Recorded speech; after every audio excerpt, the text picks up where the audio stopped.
ছাত্রনেতাদের প্রতি ক্ষোভটা বেশি, আওয়ামী লীগের সরকারের প্রতিও রয়েছে ক্ষোভ, নিউ ইয়র্কে সেটি দেখা গেল। তবে আক্রান্ত হলেন তরুণ রাজনীতিবিদ আক্তার হোসেন। এই অবস্থায় এনসিপি নেতাদের নিরাপত্তা নিয়ে হেলাফেলার অভিযোগ উঠছে। বলা হচ্ছে যারা কর্মকর্তারা রয়েছেন নিরাপত্তা দায়িত্ব দিতে ব্যর্থ তাদেরকে যেন সাসপেন্ড করা হয়। বিএনপি জামাতের রাজনৈতিক বিরোধও কি আওয়ামী লীগকে সুবিধা করে দিচ্ছে কিনা এসব নিয়ে কথা বলার জন্য আজ আমাদের সঙ্গে রয়েছেন যুক্তরাষ্ট্রের বাংলাদেশ দূতাবাসের প্রেস মিনিস্টার জনাব গোলাম মুর্তজা। জনাব গোলাম মুর্তজা, আপনাকে আমাদের অনুষ্ঠানে স্বাগত জানাই। আপনি আমাদের সাথে যুক্ত হয়েছেন যুক্তরাষ্ট্র থেকেই, সেজন্য আপনাকে শুভেচ্ছা, স্বাগত, আপনার সময়ের জন্য ধন্যবাদ। আমাদের সাথে আরও থাকছেন ঢাকা থেকে যুক্ত হচ্ছেন ভয়েস বাংলা সম্পাদক বিশিষ্ট সাংবাদিক জনাব মুসাফ ফিরোজ। জনাব মুসাফ ফিরোজ দিবু ভাই, আপনাকে ধন্যবাদ, কৃতজ্ঞতা এবং স্বাগত জানাই। আপনি আমাদের সাথে যোগ দিয়েছেন এবং সময় দিয়েছেন সেই জন্য। আমি একই প্রশ্ন আসলে আপনাদের দুজনকেই করতে চাই, তবে আমি শুরুটা মুর্তজা ভাই আপনাকে দিয়ে করতে চাই যে আক্তার হোসেনকে নিউ ইয়র্ক প্রবাসী আওয়ামী লীগের হেনস্থার ঘটনায় নিউ ইয়র্ক কনসুলেটের সব কর্মীকে চাকরিচ্যুত করার দাবি তুলেছে এনসিপি। এর আগেও নিউ ইয়র্ক ও লন্ডনে জনাব মাহফুজ আলমকে হেনস্থার চেষ্টায় দেশের কূটনৈতিক মিশনে ব্যর্থতার কথা বলা হয়েছে। কেউ কেউ ব্যর্থতার কথা বলছেন, কেউ কেউ স্যাবোটাজের কথা বলছেন যে তারা যে আসলে ভিআইপি দিয়ে বের হতে পারেননি সেই তথ্যটি ভিতর থেকে জানিয়ে দেওয়া হয়েছে বলে এইটার সম্মুখীন তারা হতে পেরেছেন। এইটা নিয়ে আপনি আসলে কি বলবেন? আপনার বক্তব্য শুনে আমরা দীপু ভাইয়ের বক্তব্য একটু শুনবো। জনাব গোলাম মুর্তজা। ধন্যবাদ আপনাকে। ঘটনাটা ঘটে গেছে। ঘটনাটা ঘটার পরিপ্রেক্ষিতে এখন নানাবিধ আলোচনা, পর্যালোচনা, সমালোচনা, নিন্দা ঘটনাগুলো নিয়ে করছি। এনসিপির পক্ষ থেকে যে প্রতিক্রিয়া ব্যক্ত করা হয়েছে, এক ধরনের ক্ষিপ্ততা আছে তাদের কথার মধ্যে, এবং সেটাকে আমি মোটেই অস্বাভাবিক কিছু মনে করছি না। এবং তাদের পক্ষ থেকে যে কথাটা বলা হয়েছে যে এখানে যারা দায়িত্বরত ছিল, যদিও বাংলাদেশ কনসুলেট, নিউ ইয়র্কের যে বাংলাদেশ কনসুলেট, এটা তো সরাসরি এর সঙ্গে সম্পৃক্ত নয়। নিউ ইয়র্ক কনসুলেট মূলত সম্পৃক্ত 27 তারিখে ডক্টর মোহাম্মদ ইউনূসের যে প্রোগ্রামটা আছে বাংলাদেশি এনআরবির সঙ্গে, মানে প্রবাসী বাংলাদেশিদের সঙ্গে, সেই জায়গাটায় অনেকটা সম্পৃক্ত। এই এই ইউএনের এই প্রোগ্রামের পুরো ব্যাপারটা দেখাশোনা করে এখানে দূতাবাস তো থাকেই ওয়াশিংটন ডিসির, মূলত পার্মানেন্ট মিশন জাতিসংঘের। যাই হোক, সেটা আলাদা ব্যাপার। এটা সবাইকে মিলেই তো একটা সরকার, সবাইকে মিলেই তো পুরো ব্যাপারটা। তো এই কারণেই এই ব্যাপারটা আলোচনায় আছে যে কার ব্যর্থতার কারণে কিভাবে হলো। সরকারের পক্ষ থেকে ইতিমধ্যে একটি বিবৃতি দেয়া হয়েছে। আর আমি যেটুকু বলি যে এখানে দুইটা প্রসঙ্গ এসেছে। আপনার প্রশ্নের মধ্যে তার কিছুটা আছে যে ডক্টর মোহাম্মদ ইউনূসের সফর সঙ্গী হয়ে 6জন রাজনীতিবিদ আসলেন। এই 6জন রাজনীতিবিদের মধ্যে একজন যেহেতু যুক্তরাষ্ট্রেই থাকেন, সঙ্গে এসেছেন 5 জন। এই 5 জন কেন ডক্টর ইউনূসের সঙ্গে বের না হয়ে, একসঙ্গে বের না হয়ে এই 5 জন কেন আলাদা বের হলো? ডক্টর ইউনূস কেন তাদেরকে সঙ্গে নিয়ে আসলেন না? এই প্রসঙ্গটা সামনে এসেছে। এটার ব্যাপারটা এখন জনে জনে গিয়ে বলা মুশকিল, এবং কতখানি পরিষ্কার করে বলা যায় সেটাও একটা ব্যাপার। তারপরেও আমি যেহেতু আপনার অনুষ্ঠানে যুক্ত হয়েছি, আমি একটু দর্শকদের একটু বলতে চাই। মানুষ বিচার করবে যে আসলে কার ভুল কার ব্যর্থতা, সেটা আলাদা। যখন প্লেন ল্যান্ড করে, উড়োজাহাজটি যখন ল্যান্ড করে, উড়োজাহাজটি কালকে প্রায় 40 মিনিট মতো ডিলে ছিল। যখন ল্যান্ড করার পরে সিক্রেট সার্ভিসের পক্ষ থেকে, যুক্তরাষ্ট্র সিক্রেট সার্ভিসের পক্ষ থেকে পুরো ব্যাপারটা দেখাশোনা করা হচ্ছিল। এমনিতেই ভিআইপিদের, রাষ্ট্রপ্রধানদের নিরাপত্তা দেয়া হয়। আর ডক্টর ইউনূসকে কেন্দ্র করে, সরকারকে কেন্দ্র করে, এনসিপি কে কেন্দ্র করে, যেহেতু যুক্তরাষ্ট্রে আওয়ামী লীগের একটা সন্ত্রাসী কর্মকাণ্ডের আভাস পাওয়া যাচ্ছিল, এবং ইতিপূর্বে তারা সেই সন্ত্রাসী কর্মকাণ্ড করেছিল, প্রতিবাদ পর্যন্ত আমার কোনো বক্তব্য নাই, প্রতিবাদ করতেই পারে। তো এই সন্ত্রাসী কর্মকাণ্ডের পরিপ্রেক্ষিতে যেহেতু যুক্তরাষ্ট্র সরকারের সকল সংস্থাকে জানানো হয়েছিল বিষয়টি যেন তারা দেখভাল করেন, এবং তারা সেই অনুযায়ী প্রস্তুত ছিল। সিক্রেট সার্ভিস বিশেষ গাড়ি একেবারে এয়ারপোর্টে যে জায়গাটাতে প্লেন থেমেছে প্রথমে, সেই জায়গাতে যায়, সবাইকে সেখানে তারা গাড়ি থেকে নামেন এবং তাদেরকে সেই গাড়িতে সিক্রেট সার্ভিসের তত্ত্বাবধানে তোলা হয়। একটা বিশেষ গেট দিয়ে নিয়ে আসা হয়, সেই বিশেষ জায়গা থেকে নিয়ে আসা হয়। কিন্তু ওই জায়গাটাতে যে বিপত্তিটা বাঁধলো, যে সমস্যাটা যে জায়গাটাতে তৈরি হলো, দেখা গেল যে পাঁচজন রাজনীতিবিদ যারা সঙ্গে এসেছেন তাদের যে ভিসা ক্যাটাগরি, সেই ভিসা ক্যাটাগরি ডক্টর যে ভিআইপি গেট দিয়ে ডক্টর ইউনূস অর্থাৎ রাষ্ট্রপ্রধানের সঙ্গে বের হয়ে আসার যে ব্যাপারটা থাকে, তাদের ওই ভিসা ক্যাটাগরি এটাকে পারমিট করে না। তখন এদেরকে বলা হয়, ইমিগ্রেশন থেকে বলা হয় যে এদেরকে এই সাধারণ লাইন দিয়ে যেতে হবে। সেই সময় ডক্টর ইউনূস নিজে গাড়ি থেকে নেমে ইমিগ্রেশনের সঙ্গে কথা বলেন, সিক্রেট সার্ভিসের সঙ্গে কথা বলেন যে তারা আমাদের ভিআইপি, তারা আমাদের সফর সঙ্গী, বাংলাদেশের অত্যন্ত গুরুত্বপূর্ণ মানুষ, বয়স্ক ছিল, তরুণও ছিল, মির্জা ফখরুলের বয়স কথা বলছি আমি, যে এদেরকে একই সঙ্গে যাওয়া দরকার, আমার সঙ্গে যাওয়া দরকার। কিন্তু ইমিগ্রেশন এই অনুরোধটা রাখে না, তারা বলে যে আমার আইন পারমিট করে না। তখন তাদের সাধারণ লাইন দিয়ে আসতে হয়, এবং সাধারণ লাইন দিয়ে আসতে গিয়ে আরেকটু বিপত্তি বাধে। কারো কারো ফিঙ্গারপ্রিন্ট মেলানোর সময় ফিঙ্গারপ্রিন্টের মেশিনের সমস্যা হোক, অন্য যে কোনো কারণে হোক, সেখানে বেশ কিছুটা দেরি হয়ে যায় ইমিগ্রেশন লাইনে। এর মধ্যে সম্ভবত একজনের, ওই যুক্তরাষ্ট্রের থাকে না যে ইমিগ্রেশন অফিসারের কাছে আসলে আবার ফার্দার কিছু চেক করার জন্য আরেকজনের কাছে পাঠায়, একজনের সম্ভবত এরকমও হয়েছিল। সবকিছু মিলিয়ে এদের বের হওয়ার ওই প্রক্রিয়াটা অনেক সময় লেগে যায়, অনেক দেরি হয়ে যায়। অনেক দেরি হয়ে যাওয়ার পরিপ্রেক্ষিতে তারা যখন বের হয়ে আসেন, বের হওয়ার সময় গেটের সামনে আওয়ামী লীগের কিছু লোকজন দাঁড়িয়ে ছিল, সংখ্যায় যে তারা খুব বেশি ছিল তা নয়। তো ওই জায়গাটাতে দুর্ঘটনাটা ঘটেছে, এবং সেই দুর্ঘটনার এখন দায় দেয়া হবে, একে দায় দেয়া হবে, ওকে দায় দেয়া হবে। সরকারের পক্ষ থেকে যেটা করা হচ্ছে, আমি যেটা জানি, যে একটা নিজেরা একটা তদন্ত করা হচ্ছে, এবং তদন্ত করে একটু খতিয়ে দেখা হচ্ছে যে আসলে কোন জায়গায় আমাদের নিজেদের কোনো দুর্বলতা আছে কিনা। সেই দুর্বলতা যদি থেকে থাকে, আপনি যেটা বলছেন ভেতর থেকে কোনো তথ্য পাচার করা হয়েছে কিনা, তাদেরকে বিশেষভাবে জানানো হয়েছে কিনা, এই সমস্ত সবগুলো অভিযোগ বিবেচনায় নিয়েই একটু দেখা হচ্ছে যে কোন জায়গা থেকে কি ঘটলো, এবং তার পরিপ্রেক্ষিতে আমার ধারণা যে পরবর্তী আপডেটটা পাওয়া যাবে এবং জানা যাবে। মুর্তজা ভাই, আপনাকে ধন্যবাদ। আপনি মানে একদম মানে ভালো মতোই একজন আমাদের সাবেককালের পেশা মানে রিপোর্টারদের মতো আপনি চমৎকার বর্ণনা দিয়েছেন। কিন্তু আমি এখানে একটা ছোট প্রশ্ন করতে চাই। প্রশ্নটা হচ্ছে যে ডক্টর মোহাম্মদ ইউনূস এবং তার সঙ্গে যারা এসছেন তারা কি এটা জানতেন না যে দুই রকম ভিসা ক্যাটাগরির যদি থাকে উনারা কোনো দিন এই নিরাপত্তা প্রোটোকল পাবেন না, যেটা ডক্টর মোহাম্মদ ইউনূসই বলুক আর ডোনাল্ড ট্রাম্পই বলুক। এইটা যাদের মার্কিন যুক্তরাষ্ট্রে একবার আসার অভিজ্ঞতা আছে তারাও এটা জানেন, যেই রকম ভিসা ক্যাটাগরি সেই রকম নিরাপত্তা বলয় তারা পাবেন। মানে ওনারা হত্যা দিয়ে পড়ে থাকলেও ওদেরকে ভিআইপি টার্মিনাল ব্যবহার করতে দেয়া হবে না, বা এইটা ব্যবহার করতে দেয়া হবে না। মানে আমি মার্কিন যুক্তরাষ্ট্রে খুব বেশিবার আসি নাই, 12, 13, 15 বার আসছি, কিন্তু আমি প্রথমবার থেকেই এটা জানি, কারণ প্রথমবার থেকেই এটা আমাকে একদম স্পষ্ট করে বলে দেওয়া হয়েছে 2003 সাল থেকে।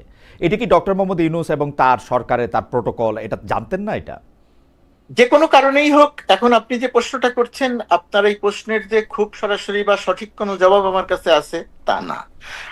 আমার একটু সমস্যা হচ্ছে খালেদ, আমি যেহেতু সাংবাদিক, তো সেই সাংবাদিক হওয়ার কারণে আমি যে কোনো বিষয়ই একটু ঘুরিয়ে পেঁচিয়ে, আপনি যেহেতু প্রশ্ন করেছেন তার একটা জবাব দিতে হবে, এদিকেও গেলাম না ওদিকেও গেলাম না, কিছু একটা পেঁচিয়ে টেঁচিয়ে বললাম। আমি আসলে ওই কাজটা করতে চাই না, করতে পারিও না। তো সেই কারণে আপনি যে প্রশ্ন করেছেন, আমার ধারণা যে এর সঙ্গে সংশ্লিষ্ট যারা ছিলেন, আমি নিজেকে যদি বলি আমি নিজেই পুরো ব্যাপারের সাথে আমার সম্পৃক্ততা নাই, কিন্তু তারপর আমি দায় এড়াচ্ছি না। এই ব্যাপারটা ডেফিনেটলি সেইভাবে প্রথম অবস্থাতে নজরে নেওয়া হয় নাই। এর একটা কারণ হয়তো হতে পারে, যেহেতু পলিটিশিয়ানরা একেবারে শেষ দিকে এসে সফরে যুক্ত হয়েছেন, যুক্ত হওয়ার কারণে হয়তো এই বিষয়টি ওইভাবে খতিয়ে দেখা হয় নাই, বিবেচনায় নেওয়া হয় নাই। যদি বিবেচনায় নেওয়া হতো তাহলে হয়তো প্রথম থেকেই যদি জানা থাকতো তাহলে হয়তো বিষয়গুলো এরকম নাও হতে পারতো। নিশ্চয়ই আপনি যে প্রশ্ন করেছেন এবং মানুষ যে সমালোচনা করছেন, এটা তো একটা যুক্তি আছেই। আমি অবশ্য বিএনপির অ্যাঙ্গেল থেকেও আপনাকে একটু প্রশ্নটা করতে চাই, কিন্তু আমি আগে দীপু ভাইকে শুনে আসি যে যারা পরে এসে যুক্ত হয়েছে তাদের মধ্যে তাসনিম যারা ছিলেন, কিন্তু মির্জা ফখরুল ইসলাম আলমগীর এবং জনাব আখতার হোসেন আগে থেকেই যুক্ত ছিলেন, এবং সমালোচনার মুখে আমি অনেক সমালোচনা করেছিলাম বিএনপি থেকে দুজন কেন, ওরা একজন কেন। পরে দেখলাম যে আবার আমাদের এই সরকার খুব কথা শুনে তারা আবার সবাই থেকে দুজন করে নিয়েছেন। মানে এক অদ্ভুত। আমরা এইটা নিয়ে আপনার সাথে কথা বলবো। আমি একটু দীপু ভাইয়ের মতামত একটু শুনে আসি যে দীপু ভাই, এইবার কিন্তু মানে আওয়ামী লীগের হয়েছে কি, যারা বিদেশে আওয়ামী লীগ থাকে তারা অনেক মজা পাইছে। মজাটা পাইছে হচ্ছে লন্ডনে মাহফুজ সাহেবকে আক্রমণ করে, নিউ ইয়র্কে মাহফুজ সাহেবের প্রতি এক ধরনের এটা করে, এবং এইবার এটা প্রায় ঘোষণা দিয়েও এটা করছে। এটা আমি একরকম ভাবে যেরকম বলতে পারি যে মজা পাইছে। অন্যদিকে আওয়ামী লীগের তো আসলে কিছু করার নাই। দেশে আপনি তারা রাজনীতি করতে দিবেন না, তার নামে মামলা দিবেন, সে বাইরে হলে আপনি এটা করবেন, সে তো যেইখানে যখন পারবে এরকমই করবে মনে হয় আর কি। কিন্তু এই যে গতকাল ঘটনাটা ঘটছে এইটার ক্ষেত্রে মানে যেখানে আমরা সবাই লজ্জা পাইছি, আমাদের সবার মানে মাথা হেট হয়েছে, এবং আওয়ামী লীগের লোকজনও কিন্তু খুব গর্ব কইরা বলতেছে এরকম, মানে কেউ কেউ হয়তো নিশ্চয়ই বলতেছে। এইটারে আপনি আসলে কি হয় দেখেন, এটা কনসুলেটের ব্যর্থতা। এনসিপি আবার এক কাঠি বাড়া, কনসুলেটের সব লোককে বাদ দিয়ে দিতে হবে, মানে কনসুলেটের একটা লোককেও রাখা যাবে না, ওদের কোনো লোক যায় না ওকে রিসিভ করতে, মানে আর কনসুলেটের সব লোককে বাদ দিয়ে দিতে হবে। কনসুলেট থেকে হচ্ছে মানে ইয়া করছে, মানে এনসিপি একটা মানে আমি এনসিপির পজিশন বুঝিই না আসলে। দীপু ভাই যদি একটু বলতেন। আচ্ছা, আমি বলার আগে আমি একটু ডিফেন্ড করি এই যুক্তিতে, যে যেই প্রতিবাদের ভাষাটা তাহলে কি হবে? বিরোধী দলের এই ধরনের প্রতিবাদের ভাষা কি আমরা অতীতে দেখি নাই? গত 15 বছরে আওয়ামী লীগের মানে স্বয়ং যে প্রধান এবং প্রাইম মিনিস্টার শেখ হাসিনা, মানে তার বহরকে ঘিরে বা মন্ত্রীদেরকে ঘিরে এরকম অসংখ্যবার কিন্তু ঘটনা ঘটছে। বিষয়টা হলো যে আক্রমণ করা হয়েছে কিনা, কোনো অস্ত্র নিয়ে আক্রমণ করা হয়েছে কিনা, সেটা তো হয়নি। এই ডিম ছোড়া মানে জুতা ছোড়া এগুলি তো অহরহ পশ্চিমা বিশ্বে। এইটুক পর্যন্ত আমার ধারণা যে এটাকে আর সন্ত্রাসী ঘটনা মনে করা হয় না, এটাকে তারা মনে করে একটা ক্ষোভ, বিক্ষোভের একটা প্রকাশ হিসেবে দেখে। তো এটা যদি আমরা রাজনৈতিকভাবে বিবেচনা করি তাহলে আমাদেরকে, হ্যাঁ অবশ্যই তারা অতিথি, তাদেরকে ডিম ছুঁড়ে মারছে, পিছনে লাগছে এটা, কিন্তু এটা কি মানে রাজনৈতিক ক্ষোভ বিক্ষোভের মধ্যে কি এটা খুবই অস্বাভাবিক? মানে আওয়ামী লীগের পয়েন্ট অফ ভিউ থেকে আমরা যদি বিবেচনা করি যে তারা যদি বলতে পারে যে তাদের তো এরকম অবস্থার মধ্যে হয়েছে, সুতরাং তারা একটা ডিপ মারছে, তারা তো কোনো মানে পাথর মারে নাই, অস্ত্র দিয়ে আঘাত করেনি, তো এটা কি এমন মানে প্রতিবাদের তাহলে কি হবে? না দীপু ভাই, মানে দীপু ভাই আওয়ামী লীগের বন্ধুরা আমার উপরে রাগ করতে পারে, কিন্তু ঘটনা হইতেছে কি অন্য সময় প্রতিবাদগুলি আমরা দেখছি যে সাবেক প্রধানমন্ত্রী বা তার সরকার অন্য লোকেরা যখন গেছে, এইটা হচ্ছে যে একটা মোটামুটি ভাবে ব্যারিকেড দেয় একটা জায়গার ওপাশে থেকে তারা স্লোগান দিয়েছেন, তারা অনেক রকম কথা বলেছেন, কেউ কেউ নানা ধরনের অঙ্গভঙ্গিও করেছেন। কিন্তু এইখানে হয়েছে কি, যখন মির্জা ফখরুল ইসলাম আলমগীর, জনাব আক্তার হোসেন, তাসনিম জারা তারা যখন বাইরে ছিলেন, তারা কিন্তু একদম গায়ে গা লাগোয়া ছিলেন, তারা এতটুকু কাছাকাছি ছিলেন, এবং তারা খুবই আক্রমণাত্মক, আমি বলবো কিছুটা অশালীন ভাষায়, কিছুটা না মানে অশালীন ভাষায় তারা গালাগালি করতেছিলেন। এইটা হইছে আর কি, এইটা আমার কাছে মনে হয়েছে যে। কিন্তু আমি খালেদ, আমি যেই ভাষাগুলি শুনছি তার মধ্যে কিন্তু একজন বলছে যে এই এই আপারে দিস না, ওই আক্তারকে দে, রাজাকারে দে। হ্যাঁ, এখানেও কিন্তু তাদের মধ্যে কেউ কেউ সেন্সিবল লোক ছিল, যাতে তাসনিম যারা যেহেতু নারী, তার যাতে সম্মান সম্ভ্রমটা রক্ষা হয়। মির্জা ফখরুল ইসলাম আলমগীরকে খেয়াল করেন, উনার এত কাছে, উনারা পারলে কিন্তু ধাক্কা দিলেও কিন্তু বাগে ছিল। মোট কথা আওয়ামী লীগের এই বিক্ষুব্ধ নেতা কর্মীদের বাগের মধ্যে থাকার পরে তারা যেইটুক করেছে এর থেকেও কিন্তু বেশি হইতে পারতো, কারণ কোনো বাধা ছিল না। তাহলে এইটাকেও আমাদের মাথায় রাখতে হবে যে রাজনৈতিক বিষয়টা তো, যারা গেছে তারা হয়তো রাষ্ট্রের অতিথি, কিন্তু তারা তো রাজনৈতিক ব্যক্তি, আর যারা বিক্ষোভ করছে তারাও কিন্তু রাজনৈতিক ব্যক্তি। আমি এটাকে সমর্থন করছি না, কিন্তু এটাকে কি একেবারে খুবই অস্বাভাবিক? মানে এরকম দৃশ্য কি পৃথিবীতে ঘটে না? মানে অন্যান্য আমরা মানে পশ্চিমা দেশগুলোতে আমরা তো এরকম অহরহ দেখি, ধস্তাধস্তি, মারামারি, পার্লামেন্টের ভেতরে হচ্ছে মানে দুই দলের মধ্যে। তো আমরা এটাকে এত মানে সিরিয়াস নিচ্ছি কেন? এত সিরিয়াস না নিলেও তো পারি, কিন্তু আমরা চাই যে হ্যাঁ যেই দীপু ভাই কি আমাদের সাথে থেকে একটু বিযুক্ত হয়ে গেলেন কিনা? আচ্ছা দীপু ভাই ফিরে আসুক, আমি একটু মুর্তজা ভাই, আমি আপনাকে একটু বিএনপির অ্যাঙ্গেল থেকে একটু প্রশ্নটা করে রাখি, যেটা একটু বিএনপির অ্যাঙ্গেল থেকে প্রশ্ন করার আগে দীপু ভাই থাকলে ভালো হতো। আমি দীপু ভাইয়ের কয়েকটা কথার একটু জবাব দিই, তারপরে আপনি একটু প্রশ্ন করেন। জবাব ঠিক নয়, আমি আমার ব্যাখ্যা। আচ্ছা দীপু ভাই চলে আসছে, তাহলে দীপু ভাই শেষ করে নিন। দীপু ভাই চলে আসছে, দীপু ভাই শেষ করে। আচ্ছা দীপু ভাই বরং আমি মনে করি এখানে ব্যর্থতাটা এখানে মেইনলি হচ্ছে লোকাল বিএনপি এবং লোকাল এনসিপি, তাদের নেতা কর্মীরা কই? আওয়ামী লীগের থাকলো, কিন্তু ওই পোর্শনের ওরা কোথায়? তারা নেই কেন? তারা ওই যে জ্যাকসন হাইটে যে ধরনের পাল্টাপাল্টি দেখলাম, হুম। তো সেই রিসিভ করার জন্য মির্জা ফখরুল কেন, যুব দল ছাত্র দলের নেতারা গেলেও যে পরিমাণ শোডাউন হয়, যে পরিমাণ নেতাকর্মীরা ভিড় করে, একটা পাওয়ার এখানে ব্যালেন্স এটা পাওয়ার হ্যাঁ, ব্যালেন্স মির্জা ফখরুল ইসলাম আলমগীর সহ যারা যাচ্ছে মনে হচ্ছে এতিমের মতন করে তারা যাচ্ছে। হ্যাঁ। কেন? এনসিপির কর্মীরা কোথায়, বিএনপির নেতা কর্মীরা কোথায়, জামাতের নেতা কর্মীরা কোথায়? জামাতের নেতাকে তো মনে হয় দেখলাম না, উনি কি প্রোটোকল পাইছে কিনা আমি ঠিক জানি না, ওকে কারণ আমি ওকে দিবু ওনাকে ভাই, চিনতে পারলাম দিবু না। ভাই তাহলে একটু জি। আপনার কাছে আবার ফিরে আসি, কিন্তু আমাদের মুর্তজা ভাই আবার একটু ইয়া দিয়ে রাখছিল যে উনি একটু কিছু হ্যাঁ, বলতে হ্যাঁ। চান এই সম্পর্কে। কয়েকটা জিনিসের একটু একটা সেকেন্ড মুর্তজা ভাই, আমাদের অনেক দর্শক আমাদের সাথে যুক্ত আছে, তো দুইজন দর্শকের প্রতিক্রিয়া একদম পাশাপাশি, তাদেরটা একটু পড়ে শোনাই। দীপু ভাই, নওশাদ আলী সাহেব লিখছেন যে ফিরোজ সাহেব ইনিয়ে বিনিয়ে এই আওয়ামী সন্ত্রাসীকে জায়েজ করার চেষ্টা করতেছে। আর জসউদ্দিন সাহেব একদম পরের প্রতিক্রিয়াটাই, সব ক্রিয়ার প্রতিক্রিয়া আছে খালেদ, ইউনুস মবক্রেসি কায়েম করেছিল দেশে। মুর্তজা ভাই আপনি যদি একটু বলতেন, দীপু ভাইয়ের প্রতিক্রিয়া আপনি কথা বলতে চাইছিলেন। হ্যাঁ, ওইটার প্রতিক্রিয়ায় প্রথমে যেটা বলি যে এটা বিএনপি বলবে, এটা আমি বলবো না, কিন্তু তারপরেও ঘটনাটা যেহেতু আমি জানি সেই কারণে বলছি। বিএনপির এই 4 নাম্বার গেট, যে টার্মিনাল 4 নাম্বার টার্মিনালে, এই জায়গাটাতে বিএনপির গতকালকে 200 থেকে 300 নেতাকর্মী ছিল। গিয়াস আহমেদের নেতৃত্বে 200 থেকে 300 নেতাকর্মী ছিল। আর ওই গেটটাতে আওয়ামী লীগের লোকজন ছিল 20-30 জনের বেশি না। ওই জায়গাটাতে সংখ্যাটা ছিল এইরকম। ঘটনাটা যেটা হলো যখন, এবং আপনি জানেন, আপনি আগের অংশে বলছিলেন যে ভিআইপি ভিভিআইপিরা কি ধরনের ব্যাপার হয়, এদেরকে সিক্রেট সার্ভিস বা বিশেষ ব্যবস্থায় বের করে নিয়ে যাওয়া হলে এমন গেট দিয়ে বের করে নিয়ে যায়, এই সামনে থাকা যারা থাকেন তারা বুঝতেও পারেন না যে কখন ঢুকলেন কখন বের হইলেন, আদৌ চলে গেলেন কিনা, এটা বোঝা যায় না। তো গতকালকেও তাই হয়েছে, এদেরকে বের করে নিয়ে যাওয়া হয়েছে, প্রধান উপদেষ্টার গাড়িকে বের করে নিয়ে যাওয়া হয়েছে। ওইটার পরপর বিএনপি নেতৃবৃন্দ জেনেছেন যে প্রধান উপদেষ্টা সঙ্গে আমাদের যারা এসেছেন তারা চলে গেছেন। তখন বিএনপির, আমি জানি দেখে বলছি, বিএনপির তখন ধারণা হয়েছে যে তাদের মহাসচিব চলে গেছে, হোটেলে যাবে, তারা তখন হোটেলের উদ্দেশ্যে রওনা দিয়েছেন জায়গাটা ছেড়ে।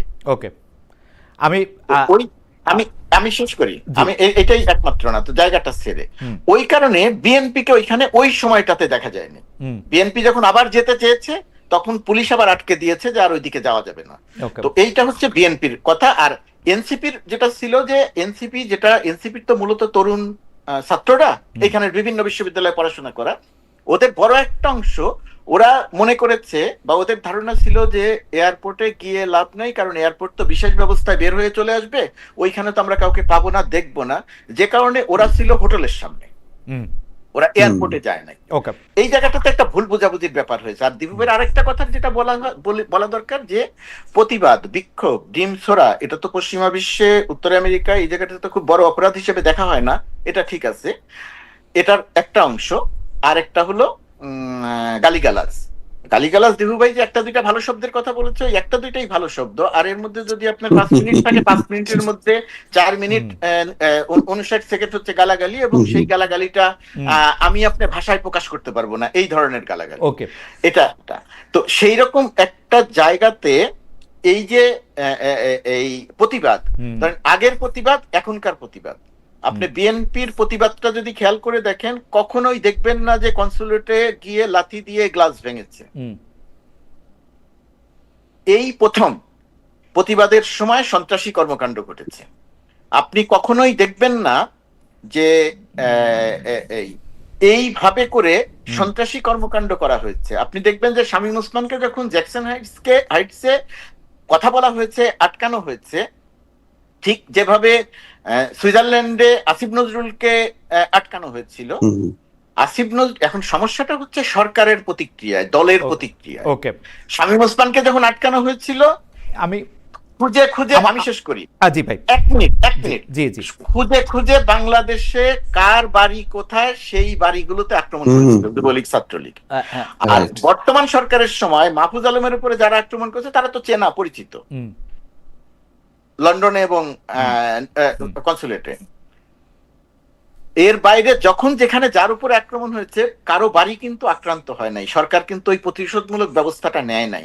এখন এই জায়গাগুলো হচ্ছে পার্থক্য। আওয়ামী লীগ দেশে জনসভা করতে পারছে না, মিটিং করতে পারছে না, কার্যক্রম নিষিদ্ধ, এই কারণে সে দেশের বাইরে সন্ত্রাসী কর্মকাণ্ড করছে, বিষয়টা তা নয়। এটা হচ্ছে আওয়ামী লীগের চরিত্র, আওয়ামী লীগের চরিত্রটা, সেই চরিত্রের প্রকাশটাই আমরা দেশের বাইরে দেখছি। আমি শুধু দুইটা জিনিসের ক্ষেত্রে আপনার দৃষ্টি আকর্ষণ করতে চাই। গিয়াস আহমেদ ভাই, আমিও মানে আমার সাথেও ওনার সম্পর্ক খুবই ক্লোজ, কিন্তু আমি গিয়াস আহমেদ ভাইয়ের দাবিটা যেটা আপনার কাছে করছে সেটা আমি কিছুতেই এটাকে আমি 10-এ 1 পয়েন্টও দিতে পারবো না। কারণ হচ্ছে আমি আবারও আমার উদাহরণ দিই, আমি খুবই নগণ্য একজন মানুষ। আমাকে যখন নিতে জেএফকে বিমানবন্দরে প্রথমবারের মতো আমার বন্ধুরা আসছে, বিশেষ এক কারণে আমাকে 3 ঘন্টা সেখানে আমার দেরি হয়েছিল, ওরা কিন্তু 3 ঘন্টা সেখানেই ছিল।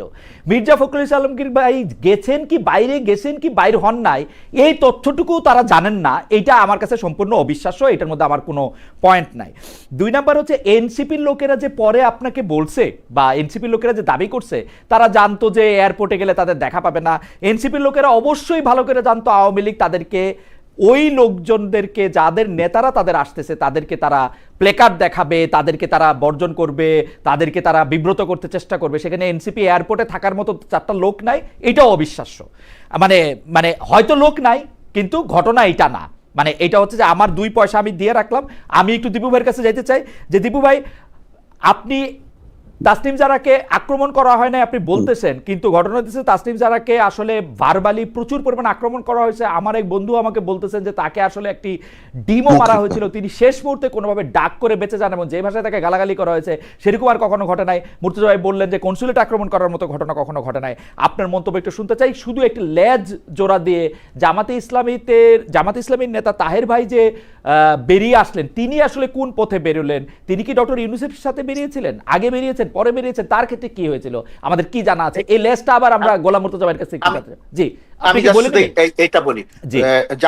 জামাতে ইসলামীর নেতাও এই দলের সঙ্গেই ছিলেন, এই দলের সঙ্গে মির্জা ফখরুল ইসলাম আলমগীর ছিলেন, তারেক রহমানের পররাষ্ট্র বিষয়ক উপদেষ্টা ছিলেন, আক্তার ছিলেন, যারা ছিলেন, এবং প্রেস উইং এর 2 জন ছিলেন। জি, আমি প্রেস উইং এর 2 জনকে দেখতে পেয়েছি। তাহের ভাইকে আমি এক ঝলক দেখেছি, তারপরে তাহের ভাই কোথায় ছিলেন, তাহের ভাই কোথায়, তাহের ভাই কোথায়, যে জায়গাটাতে ঘটনাটা ঠিক যে জায়গাটাতে ঘটনাটা ঘটেছে সেই জায়গা থেকেই জামাত ইসলামীর নেতাকর্মীরা ওনাকে সেভ করে নিয়ে গাড়িতে তুলেছে, এবং আওয়ামী লীগের মূল ক্ষোভটা, মূল রাগটা অন্য কারো উপরে, মির্জা ফখরুল ইসলাম আলমগীরের উপরে তারা যে বিশেষ সম্মান দেখিয়েছে তার কারণটা হচ্ছে মূল রাগটা ডক্টর ইউনূস এবং মূল রাগটা হচ্ছে এনসিপির উপরে। ওকে, মির্জা ফখরুল ইসলাম আলমগীরের আমি একটু দীপু ভাইয়ের কাছে চাই যে দীপু ভাই, ডক্টর মোহাম্মদ ইউনূস হচ্ছে যে তিনি আসলে উনার নিজেকে ছাড়া কাউকে আসলে কেয়ার করেন না। মানে আমার এন্টোরেজ হিসেবে যারা গিয়েছে তাদের নিরাপত্তা নিশ্চিত না করে তিনি নিরাপদে বেরিয়ে গেলেন, এইটা হচ্ছে উনার বিপক্ষে সবচেয়ে বড় সমালোচনা। আর পাশাপাশি সমালোচনা তো আমরা করতেই পারি, এনসিপি কেন তাদের লোক গেল না, বিএনপির লোকেরা কেন চলে আসলো, এটা আমার কাছে কিন্তু একটা বারমুডা ট্রায়াঙ্গেল। মির্জা ফখরুল ইসলাম আলমগীর বাইর হন নাই, কিন্তু তারা জানছে যে উনি বাইর হয়েছেন, এটা হইতেই পারে না। It's an absurd. আমি গিয়াস ভাইকে আজকে পাইলে আজকেও জিজ্ঞেস করবো, এবং গিয়াস ভাই আমার ধারণা, মানে আমি জানি না, আমি গিয়াস ভাইকে পাইলে এটা জিজ্ঞেস করবো। এটা আমার কাছে বারমুডা ট্রায়াঙ্গেল।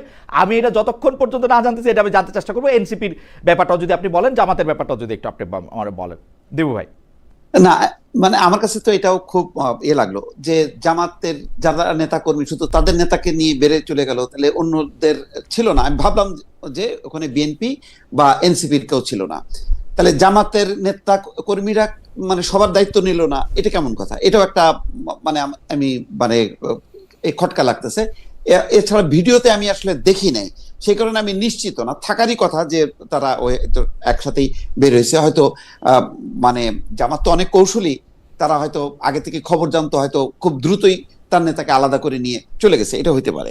তবে আমি আবারও বলি যে যারাকে উদ্দেশ্য করে গালিগালাজ করা, তাকে ওই যে আবার কেউ আবার তার মধ্যে সেন্সিবল কেউ বলছে যে আপাকে মারিস না, একে মার, ওই আক্তারকে মার, রাজাকারের বাচ্চাকে মার, এইগুলো আমি আওয়ামী লীগ বাংলাদেশের যে বিবদমান কালচার এই রাজনৈতিক দলগুলোর এবং রেশারেশি, এবং এমন একটা পট পরিবর্তনের পর খুব আমি খুব আশা করব না যে খুব সুশৃঙ্খল ভাবে প্লাকার্ড দেখায় প্রতিবাদ করবে, গান গেয়ে গেয়ে প্রতিবাদের ওখানে ভাষা প্রয়োগ করবে, এটা তো আশা করা যায় না। আমি কিন্তু সাপোর্ট করছি না পুরো কার্যক্রমটা, এটা না হলে ভালো হতো, সবচেয়ে ভালো হতো মানে আওয়ামী লীগ বিএনপি সবাই মিলে ওখানে উপস্থিত থাকতো, করতালি দিয়ে আসতো এবং বলতো যে বাংলাদেশের পক্ষে যাতে জাতিসংঘে এই যে আমাদের অগ্রগতি, এই যে সংস্কার, সামনে যে নির্বাচন হবে সেটার জন্য যদি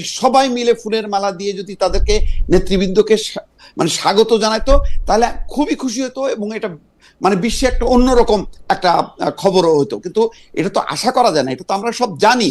কিন্তু আমি বলছি যে এর চেয়েও খারাপ হতে পারতো। সেই তুলনায় আমি মনে করি যে এটা এত মানে মারাত্মক খারাপ হয়নি। কিন্তু তার মানে এই নয় যে আমি সাপোর্ট করছি। একটা গণমাধ্যম কর্মী হিসাবে আমি সব সাইটই ব্যাখ্যা করব। মানে এখানে তো ধরেন মানে আওয়ামী লীগ সাইটে কেউ ব্যাখ্যা দেওয়ার কেউ নেই। আমি সেই কারণে মানে স্বপ্রণোদিত ওই রাষ্ট্র নিযুক্ত মানে উকিল হিসাবে আমি কথা বলতেছি আর কি, যে আওয়ামী লীগকে ডিফেন্ড করতেছি অনেকটা বলতে গেলে।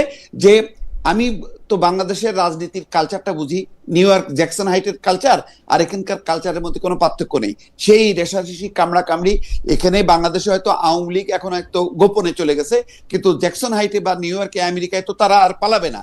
তারা যখন উপস্থিত থাকবে তখন তাদের কালচার কি হতে পারে, যখন তারা ছিল না অন্য পক্ষ যখন ছিল তাদের কালচার কি ছিল, সেগুলো তো সবই দেখেছি জেনেছি।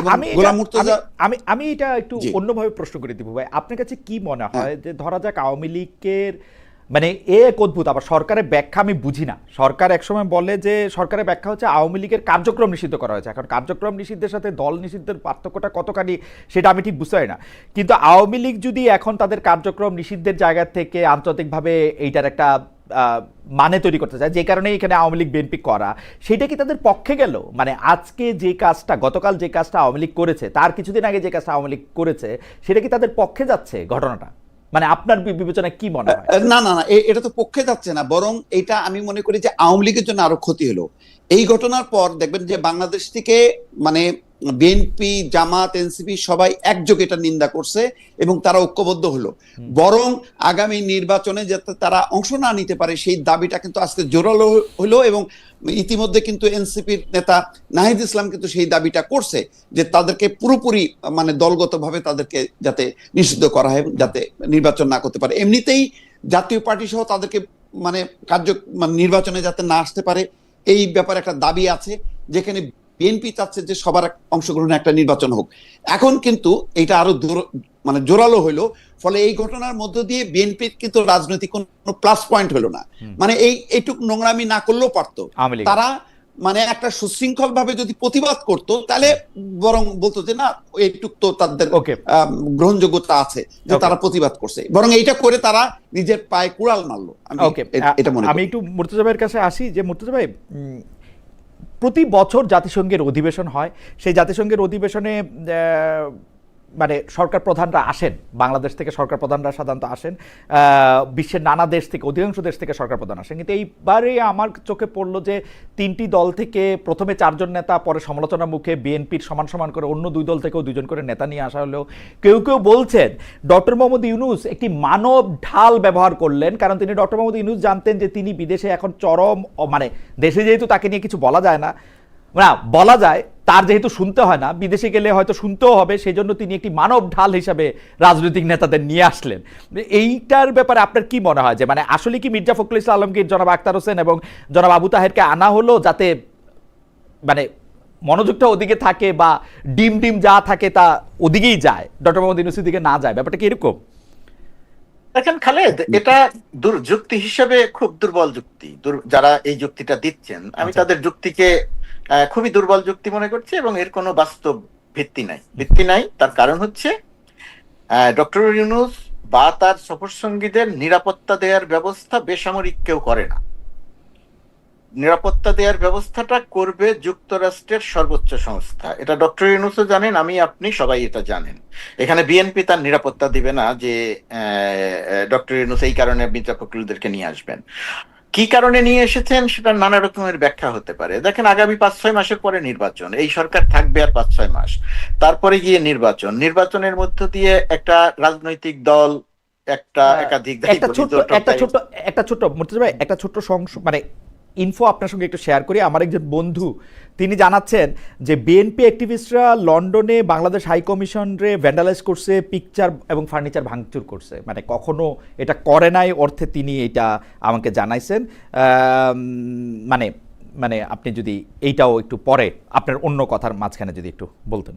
জি জি তো মির্জা ফখরুলদের নিয়ে আসার কারণ আমার কাছে মনে হচ্ছে যে যেহেতু আগামী 5-6 মাস পরে একটা নির্বাচন, সেই নির্বাচনের মধ্য দিয়ে রাজনৈতিক একটা সরকার গঠিত হবে, রাজনৈতিক একটি সরকার ক্ষমতায় আসবে, দেশ পরিচালনা করবে।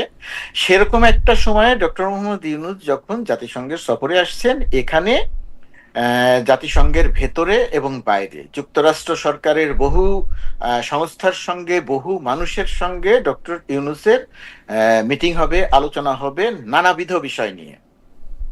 ইভেন এই সমস্ত বিষয়ের মধ্যে যে বাংলাদেশের জন্য গুরুত্বপূর্ণ বাণিজ্যিক যে সমস্ত বিষয় আছে, সেই সমস্ত বিষয়ে আলোচনা হবে। এই জায়গাটাতে চাওয়া হয়েছে এইরকম ভাবে যে যদি রাজনৈতিক নেতৃত্ব ডক্টর ইউনূসের এবারে সফরসঙ্গী হয়ে আসেন, তাহলে যুক্তরাষ্ট্র সরকারের সঙ্গে, ইউএন এর সঙ্গে বাংলাদেশ সরকারের বা ডক্টর ইউনূসের সরকারের যে সমস্ত আলোচনা চলছেন, রাজনৈতিক নেতৃত্ব তার অংশীজন থাকলেন, তাদের দেখা থাকলো, জানা থাকলো, বোঝা থাকলো, এটা বাংলাদেশের জন্য, পরবর্তী সরকারের জন্য আলোচনা বা যা কিছুই বলি না কেন, সেইটার জন্য একটা সহায়ক পরিবেশ তৈরি হবে। আর আরেকটা জিনিস যে রেওয়াজ ছিল না সরকারি দলের বাইরে কখনো রাজনৈতিক দলের কর্মী নেতাদেরকে সম্পৃক্ত করা, এই সরকার হয়তো সেটাও একটা দেখাতে চেয়েছে যে রাজনীতিতে সক্রিয় দলগুলো, সেই দলগুলোর নেতাদেরকেও সফরসঙ্গী করা হলো। এইগুলো অনেক কিছু কারণ হতে পারে, কিন্তু এই কারণটা কোনোভাবেই ওই কারণ না যে মানব ঢাল হিসেবে ব্যবহার করার জন্য বিএনপি যাতে আওয়ামী লীগের বিপরীতে মাঠে থাকে সেটা প্রমাণ করানোর জন্য বা কৌশলের অংশ হিসেবে রাজনৈতিক নেতৃবৃন্দকে নিয়ে আসা হলো। এটা যুক্তি হিসেবে আমার কাছে অত্যন্ত দুর্বল যুক্তি, এবং আমার কাছে অবশ্যই কোনো ভিত্তিমূলক যুক্তি মনে হয় না। দীপু ভাই, এই ব্যাপারে আপনার মন্তব্য একটু আমি শুনতে চাই যে আসলে আমার প্রশ্ন, মানে মুর্তজা ভাই যেটা বলছিলেন প্রশ্নটাও যে শুনছেন, আমি শুধু যুক্ত করতে চাই যে অনেকেই বলতেছেন যে বিএনপি ডক্টর মোহাম্মদ ইউনূসের সাথে এসে অ্যাটলিস্ট বিএনপি এবং কিছু ক্ষেত্রে জামায়াত, তাদের আসলে কোনো পয়েন্ট যোগ হয় নাই, বরং তাদের কিছু পয়েন্ট বিয়োগ হইল এই সরকারের অংশীদার হিসাবে বিদেশে এসে তারা আসলে রাজনৈতিকভাবে লুজ করলেন, কারণ এই সরকারে ইতিমধ্যে নিজেদেরকে ব্যর্থ প্রতিপন্ন করেছেন। ওই সরকারের ব্যর্থতা নিজেদের গায়ে লাগানোর কোনো যুক্তি হয় না। আপনি যদি একটু বলেন। না, সেটা সত্য, কিন্তু এই দায় তো এড়াতে পারে না। সুতরাং বিএনপি এবং জামাতকে এই দায়টা নিতেই হবে, এবং তারা নিয়েছে, এটা ভালো করেছে। কিন্তু ওই একটা কথা আমি যুক্ত করতে চাই, এই টিম সিলেকশনটা কিন্তু আসলে আমার পছন্দ হয়নি। ডক্টর মোহাম্মদ ইউনূস যে মাপের মানুষ, তার উনি মানে দলকে সিলেক্ট করছে, কিন্তু তার বাইরেও গুরুত্বপূর্ণ অনেকগুলো মানুষ কিন্তু বাদ পড়ে গেছে। দেখেন, ডাকসুর সাবেক 3জন ভিপি, তারা 3জনই কিন্তু শেখ হাসিনা বিরোধী আন্দোলনে ছিলেন। আসম আব্দুর রব, মাহমুদুর রহমান মান্না এবং নুরুল হক নূর, এই 3জনের একজনও নেই। তারপরে দেখেন কর্নেল অলি নেই। মানে ফিরোজ ভাই, কে নেই এটা বলে তো শেষ করা যাবে না। আমি বলি যে উনার একটা টিম, উনি যেটা গোলাম মুর্তজা বলছিল যে বিভিন্ন যে স্টেক হোল্ডারদের সাথে যে কথা বলবে, জি, তা সেই কথা বলা, এবং যেহেতু নির্বাচন আছে, ডক্টর মোহাম্মদ ইউনূসের সাথে সম্পর্কটা আরো গভীর করা, কিভাবে স্মুথলি দেশে ফিরে যাতে নির্বাচনের বৈতরণীটা পার হওয়া যায়, সেই আলোচনাটা তারা একান্তে করতে পারতেন। কারণ ওখানে আসলে এত ভিড়ের মধ্যে ডক্টর মোহাম্মদ ইউনূস যে খুব দ্বিপাক্ষিক অনেকগুলো বৈঠক করতে পারবেন, অনেক সুযোগ আছে, সেটা আমার মনে হয় না। বরং গুরুত্ব হচ্ছে দেশের রাজনীতি হয়তো এখানে কথা বলা মানে কিছুটা কঠিন বা জটিলতা। সেই 10জন 8জন বা 10জন যদি নিউ ইয়র্কে যেতেন, কথা বলতেন, তাহলে এই টিম সিলেকশনটা ভালো হতো এবং এটা প্রেজেন্টেবল হতো।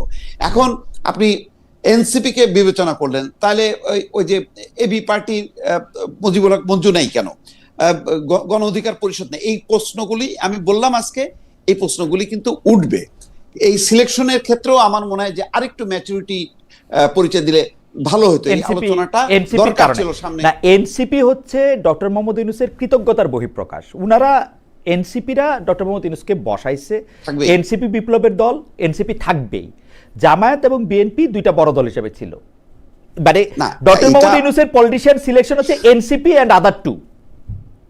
আমি মনে করি যে উনি যেহেতু ব্যক্তি, ওনার উচিত ছিল যে এখানে রাজনৈতিক প্রজ্ঞাটাকে সামনে আনা। এখানে মানে দলের চেয়ে ব্যক্তি গুরুত্বটা দিলে ভালো হতো, এটা আমার বিবেচনা, এটা অন্যরা হয়তো বিবেচনা নাও করতে পারে। আর এনসিপি তো অবশ্যই তাদের একটা প্রতিনিধি একজন বা দুজন থাকলো, পাঁচজনও থাকলো, কিন্তু এটাও মাথায় রাখা দরকার যে সময় মানে এই বিপ্লবটা সংগঠিত হয়েছে বা গণঅভ্যুত্থান সংগঠিত হয়েছে তখন কিন্তু এটা এনসিপি না, তখন কিন্তু বৈষম্য বিরোধী ছাত্র আন্দোলন প্রতিনিধি তারা। তো সুতরাং ওই চরিত্র আর এই চরিত্র কিন্তু এক করা যাবে না। এখন এই দলটা যদি এতই গুরুত্ব হইতো তাহলে নিবন্ধনটা দেরি হচ্ছে কেন? নিবন্ধন তো পেয়ে যেত। আজকে দেখলাম শাপলাও তাদেরকে দেয়নি। মানে কথা বললে অনেক রকম কথা বলা যায়, আমি এই বিতর্কে যেতে চাই না। বিতর্ক হলো যে ডক্টর মোহাম্মদ ইউনূসের সাথে একটা খুবই প্রতিনিধিত্বশীল মানে শেখ হাসিনার বিরোধী আন্দোলনে যারা খুব সক্রিয় ছিল, পরিচিত মুখগুলো ছিল, সেই মুখগুলো যদি থাকতো তাহলে সবার জন্য ভালো লাগতো, আমার জন্য ভালো লাগতো। এটা আমার ব্যক্তিগত মানে একটা আকাঙ্ক্ষা বা বহিঃপ্রকাশ। মনে হয় এর জন্য রাজনৈতিক সংকট নিরসনে, যেহেতু এখনো নির্বাচন, দেখেন নির্বাচন হবে কিন্তু বহু মানুষ কিন্তু মনে করে যে ফেব্রুয়ারিতে নির্বাচন হবে না। এই অনিশ্চয়তার দেয়ালগুলি না, কারণ হচ্ছে যে দিবু ভাই এই অনিশ্চয়তাটা আপনি বলেন বলে, মানে আমি কথার কথা বলতেছি, মানে আমরা সবাই মিলে এই অনিশ্চয়তার কথা বলি বলেই মনে মানুষের মনে অনিশ্চয়তা। আমি তো কোনো অনিশ্চয়তা দেখি না। আমি দেখি ফেব্রুয়ারিতে যথাযথ ইলেকশন হবে। আপনি অনিশ্চয়তা কই দেখেন? সরকার তো নির্বাচনের ট্রেনে লাইনে আমি তো দেখি না, কিন্তু এই নেতারাই তো বলছেন। কালকে যে নাসিরউদ্দিন পাটোয়ারি ওই যে নির্বাচন কমিশন ভবনের সামনে নাসিরউদ্দিন পাটোয়ারি সহ কিছু নেতা নেত্রী আছেন যারা মনে করেন যে নির্বাচনটা হবে না, কিন্তু তারা এটা কেন মনে করেন? তাদের প্ল্যাটফর্ম থেকে যখন বলে তখন কিন্তু মানুষ কিন্তু ধাক্কা খায় যে হবে তো, এই আলোচনাটা কিন্তু আছে। কারণ তারা সেটা বলতে চান যে নির্বাচনটা কেমনে হবে তারা এটা দেখে নেবেন, এটা একটা আলাদা কথা। যাই হোক দিবু ভাই, আমি পিয়ার না হলে নির্বাচন হবে না এই কথা কি জামাত বলেনি? একাধিক না, জামায়াত আবার একটু ফাঁক রাখছে, ওটা হলো উচ্চ কক্ষ নিম্নকক্ষ আমরা আলোচনা করে ঠিক করে নিব, সেটাও বলে আর কি। মানে যাই না আমি, যাই হোক এটা ওনাদের সাথে কথা বললে এটা বোঝা যাবে। তবে মুর্তজা ভাই, আজকে আপনাকে আমার বন্ধুরা অনেক বেশি দেখতেছেন। এখানে আমার একজন সিনিয়র বন্ধু যিনি আমেরিকাতে থাকেন তিনি বলতেছেন যে 60-70 জনের মতো জামাতে ইসলামীর সমর্থকরা গিয়ে ফুলেল শুভেচ্ছা দিয়ে জনাব আবু তাহেরকে সেখানে রিসিভ করেছেন এবং তাকে নিয়ে আসলে খুব আনন্দ করতে করতে তারা সেখান থেকে চলে গিয়েছেন। একই জায়গায় থাকা বিএনপির, মানে ওনারা আরেকটা প্ল্যাটফর্মে ছিলেন, তারা এখানে এসে পৌঁছাতে পারেন না এবং তারা ভুল খবর পেয়েছিলেন। এটা খুবই ইন্টারেস্টিং, মানে বিএনপির এরা ভুল খবর পায়, জামায়াত কেন ঠিক খবর পায়, এইটা একটু আমার কাছে একটু ইন্টারেস্টিং লাগে। তবে আমার এটা প্রশ্ন না, আমি এটা আপনাকে জানানোর জন্য একটু জানায় রাখলাম। আমি দর্শকদেরকে একটা প্রশ্ন করছিলাম যে জাতীয় নাগরিক পার্টি ও গণ অধিকার পরিষদ মিলে একটি দলে পরিণত হওয়ার আলোচনা চলছে, প্রিয় দর্শক এমন উদ্যোগ সমর্থন করেন কিনা? শতকরা 66% দর্শক এটি সমর্থন করছেন, শতকরা 34% দর্শক সমর্থন করছেন না, 23,000 এটি ভোট দিয়েছেন। মুর্তজা ভাই, আপনার জন্য আমাদের কাছে প্রশ্ন হচ্ছে যে সরকারের যিনি প্রধান উপদেষ্টা, যিনি প্রেস সচিব আছেন, আমাদের শফিক ভাইয়ের অন্যতম কাজ আমরা যেটা দেখি সেটা হলো যে এই সরকার কতটা জনপ্রিয়, এই সরকার কতটা জনবান্ধব সেটা প্রচারণা করা। একটি দল নিরপেক্ষ অন্তর্বর্তী সরকারকে এত পপুলিস্ট হতে হবে কেন? মানে 78% বেশি মানুষ অন্তর্বর্তী সরকারের কার্যক্রমে সন্তুষ্ট, এইটাতে আসলে তৃপ্তি নেয়ার কি আছে? মানে একটা জরিপ 78% লোক জনগণ এটাতে সন্তুষ্ট না, আপনার মতামতটা আমরা শুনতে চাই যে 78% মানুষের জড়িত। এই জরিপটা নিয়ে আমি এই জরিপটা খুব ভালো মতো যে দেখেছি, পর্যালোচনা করেছি তা না, এবং এই কারণে আমি এটা নিয়ে কথাও বলি নাই। আমি অন্য কাজ নিয়ে এত বেশি ব্যস্ত ছিলাম গত কিছুদিন। আর শফিকুল আলম প্রেস সচিব, তিনি এখন যুক্তরাষ্ট্রে আছেন, তিনি এখন নিউ ইয়র্কে আছেন। তো শফিক ভাই যা বলেছেন এবং আপনার যে প্রশ্ন, কোনো কিছু জানার থাকলে শফিক ভাইয়ের কাছ থেকে এটা জানতে পারলে, জানতে কি বলেছেন আমি বললাম যে এই পুরো জরিপটা আমি আমার অন্যান্য পুরো কাজ নিয়ে ওয়াশিংটন, নিউ ইয়র্ক সবকিছু মিলিয়ে অনেক বেশি ব্যস্ত থাকার কারণে আমি এটা ঠিকভাবে লক্ষ্য করতে পারি। আমি শুধু দীপু ভাইয়ের একটা জায়গাতে একটু কথা বললি। দীপু ভাই যে কথাটা বলছেন যে টিম সিলেকশন, অনেকের নাম বললেন, তারা সবাই আমাদের সম্মানিত শ্রদ্ধেয়। শুধু এই আন্দোলন নয়, বহু আন্দোলনে তাদের গুরুত্বপূর্ণ ভূমিকা আছে, কিন্তু এটা টিম বাড়ালে যে খুব বেশি কোনো কিছু হতো তা না, তখন আবার আরেক রকমের সমালোচনা হতো যে কেন এত বড় টিম, আরো 10 জন বৃদ্ধি করলে এত বড় টিম হতো। এটা আমার কাছে মনে হয় যে এটা খুব একটা গুরুত্বপূর্ণ বিষয় না, 1 নম্বর। আর 2 নম্বর হচ্ছে, আমি যদি আরেকটু সরাসরি বলি যে বাইলেটারাল আলোচনা করতে পারবে কি পারবে না, রাজনৈতিক আলোচনা করতে পারবে কি পারবে না, ডক্টর ইউনূসের যে সমস্ত প্রোগ্রাম আছে তাতে যুক্তরাষ্ট্র সরকারের সঙ্গে তার যে একটা ব্যক্তিগত জায়গা থেকে তার যে একটা সম্পর্ক আছে, তার যে একটা ইতিবাচক গ্রহণযোগ্যতা আছে, এই জায়গাটিতে এই যে রাজনৈতিক নেতৃত্ব, বড় দুটি রাজনৈতিক দলের নেতৃত্ব যে এইখানে আসা, সেই জায়গাটাতে একটা লিংক তৈরি হবে। পরবর্তী, যেমন বলা হয় না যে ডক্টর ইউনূসকে সরকার বাংলাদেশ কাজে লাগায় না, তো এই যে জায়গাটা, তো এই জায়গাটা একটা লিংক তৈরি হবে এবং পরবর্তী রাজনৈতিক নেতৃত্ব যদি চায় তাহলে এই জায়গাটাকে কাজে লাগিয়ে বাংলাদেশের জন্য অনেক গুরুত্বপূর্ণ কাজ করতে পারে। ধরুন ট্যারিফ বিষয়ক যে আলোচনায় আপনারা প্রকাশ্যে যে আলোচনা দেখেছেন, আমরা ভেতরে থেকে যে আলোচনা দেখেছি, সেরকম একটা মুর্তজা ভাই বোধহয় মানে ফোন আসছে এই জন্য এই যে হ্যাঁ, উনি টেলিফোনটি দিয়ে কথা বলছিলেন, সেজন্য ওনার টেলিফোনের কারণে বোধহয় সংযোগটি কেটে গেল। আমি দীপু ভাই আপনার কাছ থেকে একটা ছোট বিষয় একটু জানতে চাইছিলাম যে এই আরো তো এই সফরের আরো 9 দিন আছে, এই 9 দিনের মধ্যে আপনি আসলে মানে নিরাপত্তা ব্যবস্থাটা কি হলে বা কিরকম একটা উদ্যোগ নিলে সেটা ভালো হবে বলে আপনি মনে করেন, বা কি করা উচিত বলে আপনি মনে করেন, বা আপনি কিরকম দেখতে চান? আমি যদি এরকম প্রশ্ন করি যে আপনি আসলে কিরকম দেখতে চান? এখানে আসলে যেখানেই যাবে এই এনসিপি নেতা বা তারা হয়তো এখন সতর্ক হবে, খুব বেশি হোটেল থেকে বের হবে না, কিন্তু মানে জ্যাকসন হাইটে তারা যদি ঘুরতে যায় এই ক্ষোভ বিক্ষোভ গুলো হবে, কারণ এই কালচারটা আমরা তো শামীম ওসমানকে ঘিরেও দেখলাম। তো এখন এমন কি ঘটনা ঘটছে যে তারা করবে না? আর আওয়ামী লীগের তো এখন আর ওই মানে আগে যেমন বিএনপি জামাতের কোনো কাজ ছিল না, এখন আওয়ামী লীগেরও তো কোনো কাজ নেই, যেখানে গণতান্ত্রিক পশ্চিমা দুনিয়াতে যেখানে সুযোগটা আছে, তো সেই সুযোগটা তারা কাজে লাগাবে। এটাই তো হয়ে আসছে আমার কাছে। কিন্তু এই জন্য আমি বলি যে খুব যে একেবারে মহাভারত অশুদ্ধ হয়ে গেছে এমন একটা ঘটনা ঘটে গেল এরকম, হ্যাঁ কেউ যদি হামলার শিকার হতো, আহত হতো, তাহলে একটা এই আলোচনাটা খুব প্রাসঙ্গিক ছিল। এই ক্ষোভ বিক্ষোভটা আওয়ামী লীগ করবে না, এটা তো ভাবতেই পারি না। আপনি এটাকে খুব মানে বড় ঘটনা আপনি মনে করছেন না, সেটা আপনি বললেন যে মুর্তজা ভাই ফিরে আসছেন ফোন সেটা। মুর্তজা ভাই আপনি যেটা বলেছেন এটা আমি বুঝেছি, আপনি কি এই লাইন শেষ করবেন? আমার একটা প্রশ্ন ছিল যে আপনি বলছিলেন যে ডক্টর ইউনূসকে কাজে লাগানোর। দেখুন ট্যারিফ আলোচনার আমরা যে আলোচনাটা প্রকাশ্যে দেখেছি আর নেপথ্যে বাংলাদেশ যে একটা ইতিবাচক জায়গাতে গেছে, সেই ক্ষেত্রে ব্যক্তি ডক্টর মোহাম্মদ ইউনূসের একটা অবিশ্বাস্য রকমের একটা ভূমিকা ছিল, যে কারণে আমরা এই জায়গাটাতে একটা সুবিধা পেয়েছি। তো যেটা সামনে আসে নাই, আলোচনায় আসে, আমরাও বলি নাই, আলোচনায় আসে নাই, বলার মতো জায়গা, বলার হয়তো প্রেক্ষাপটই তৈরি হয়নি। তো এই সমস্ত জায়গাতে এই সমস্ত রাজনৈতিক দল, যেহেতু বড় রাজনৈতিক দল, তাদের একটা লিঙ্ক তৈরি। আমি এই কথাটাই বলার চেষ্টা করেছি, এদেরকে বাছাই করার ক্ষেত্রে, নিয়ে আসার ক্ষেত্রে এই বিবেচনাগুলো কাজ করেছে। আর আপনার প্রশ্নের কথা বলছিলেন যে মুর্তজা ভাই, আমার প্রশ্ন হচ্ছে যে ট্যারিফ আলোচনাকে আপনি ইতিবাচক বলতেছেন, কিন্তু আমি মনে করতেছি এটা নেতিবাচক আলোচনা হয়েছে, কারণ আমরা পুরোপুরি জানতে পারতেছি না যে আমরা কিসের বিনিময়ে ট্যারিফের সুবিধাটা পেলাম। জনাব ট্রাম্প জনাব ইউনূসের বন্ধুত্বের খাতিরে যে শুধুমাত্র ট্যারিফ কমিয়েছেন এটা আমরা বিশ্বাসও করি না, এবং আপনারা বলেছেন যে এমন কিছু আছে যা আমরা প্রকাশ করতেছি না। আমরা খুবই চাইতেছি যে এমন কিছুটা আপনারা প্রকাশ করেন, যেটা প্রকাশ করা হইতেছে না বলে এই ট্যারিফের আলোচনাটাকে আমি একটা খুবই নেতিবাচক আলোচনা মনে করি।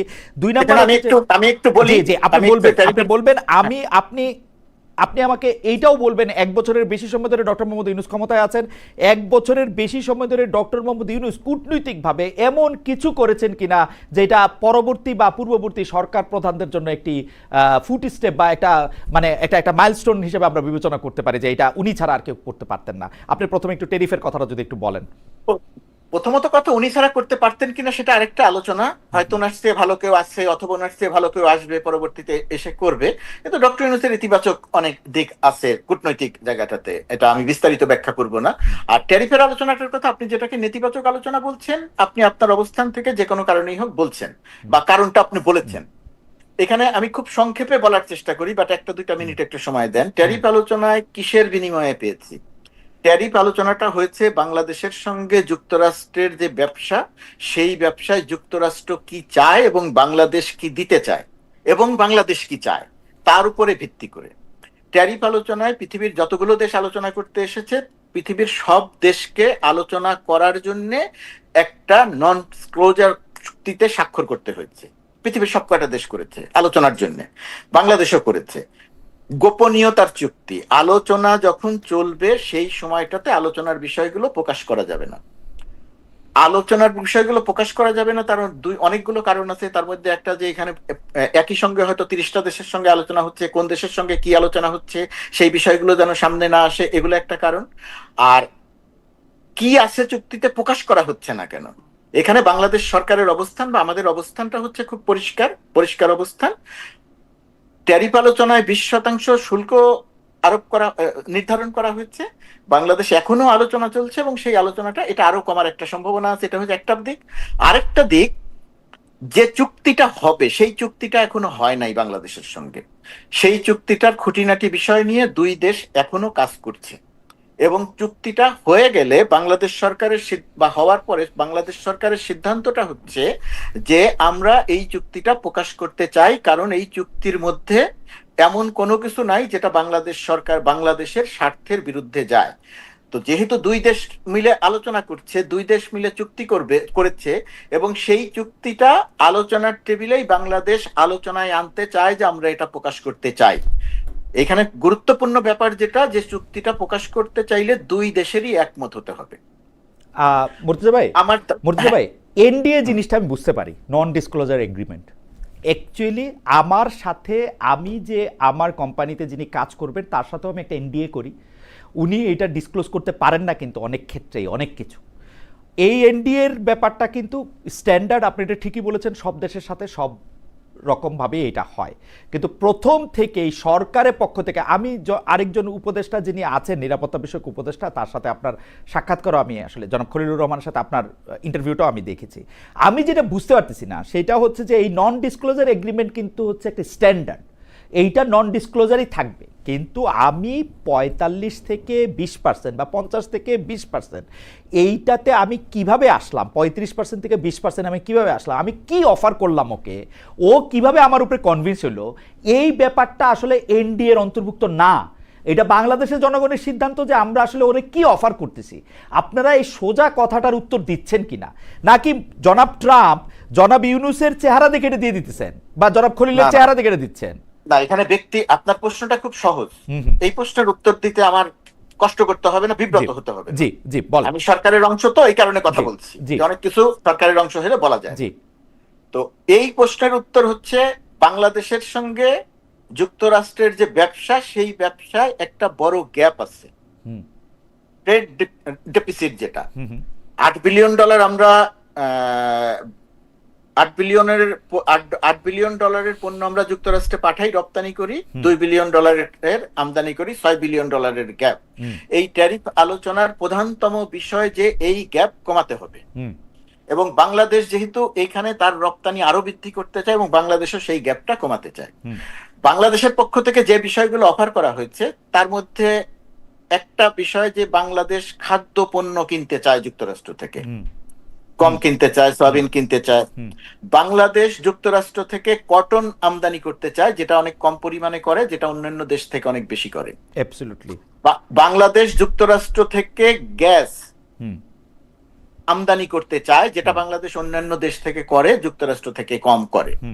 এরকম সুনির্দিষ্ট অনেকগুলো বিষয় বাংলাদেশের পক্ষ থেকে প্রস্তাব দেয়া হচ্ছে এবং ইতিমধ্যে বাংলাদেশ গম কিনতে চায় বা গম কেনা শুরু হয়েছে।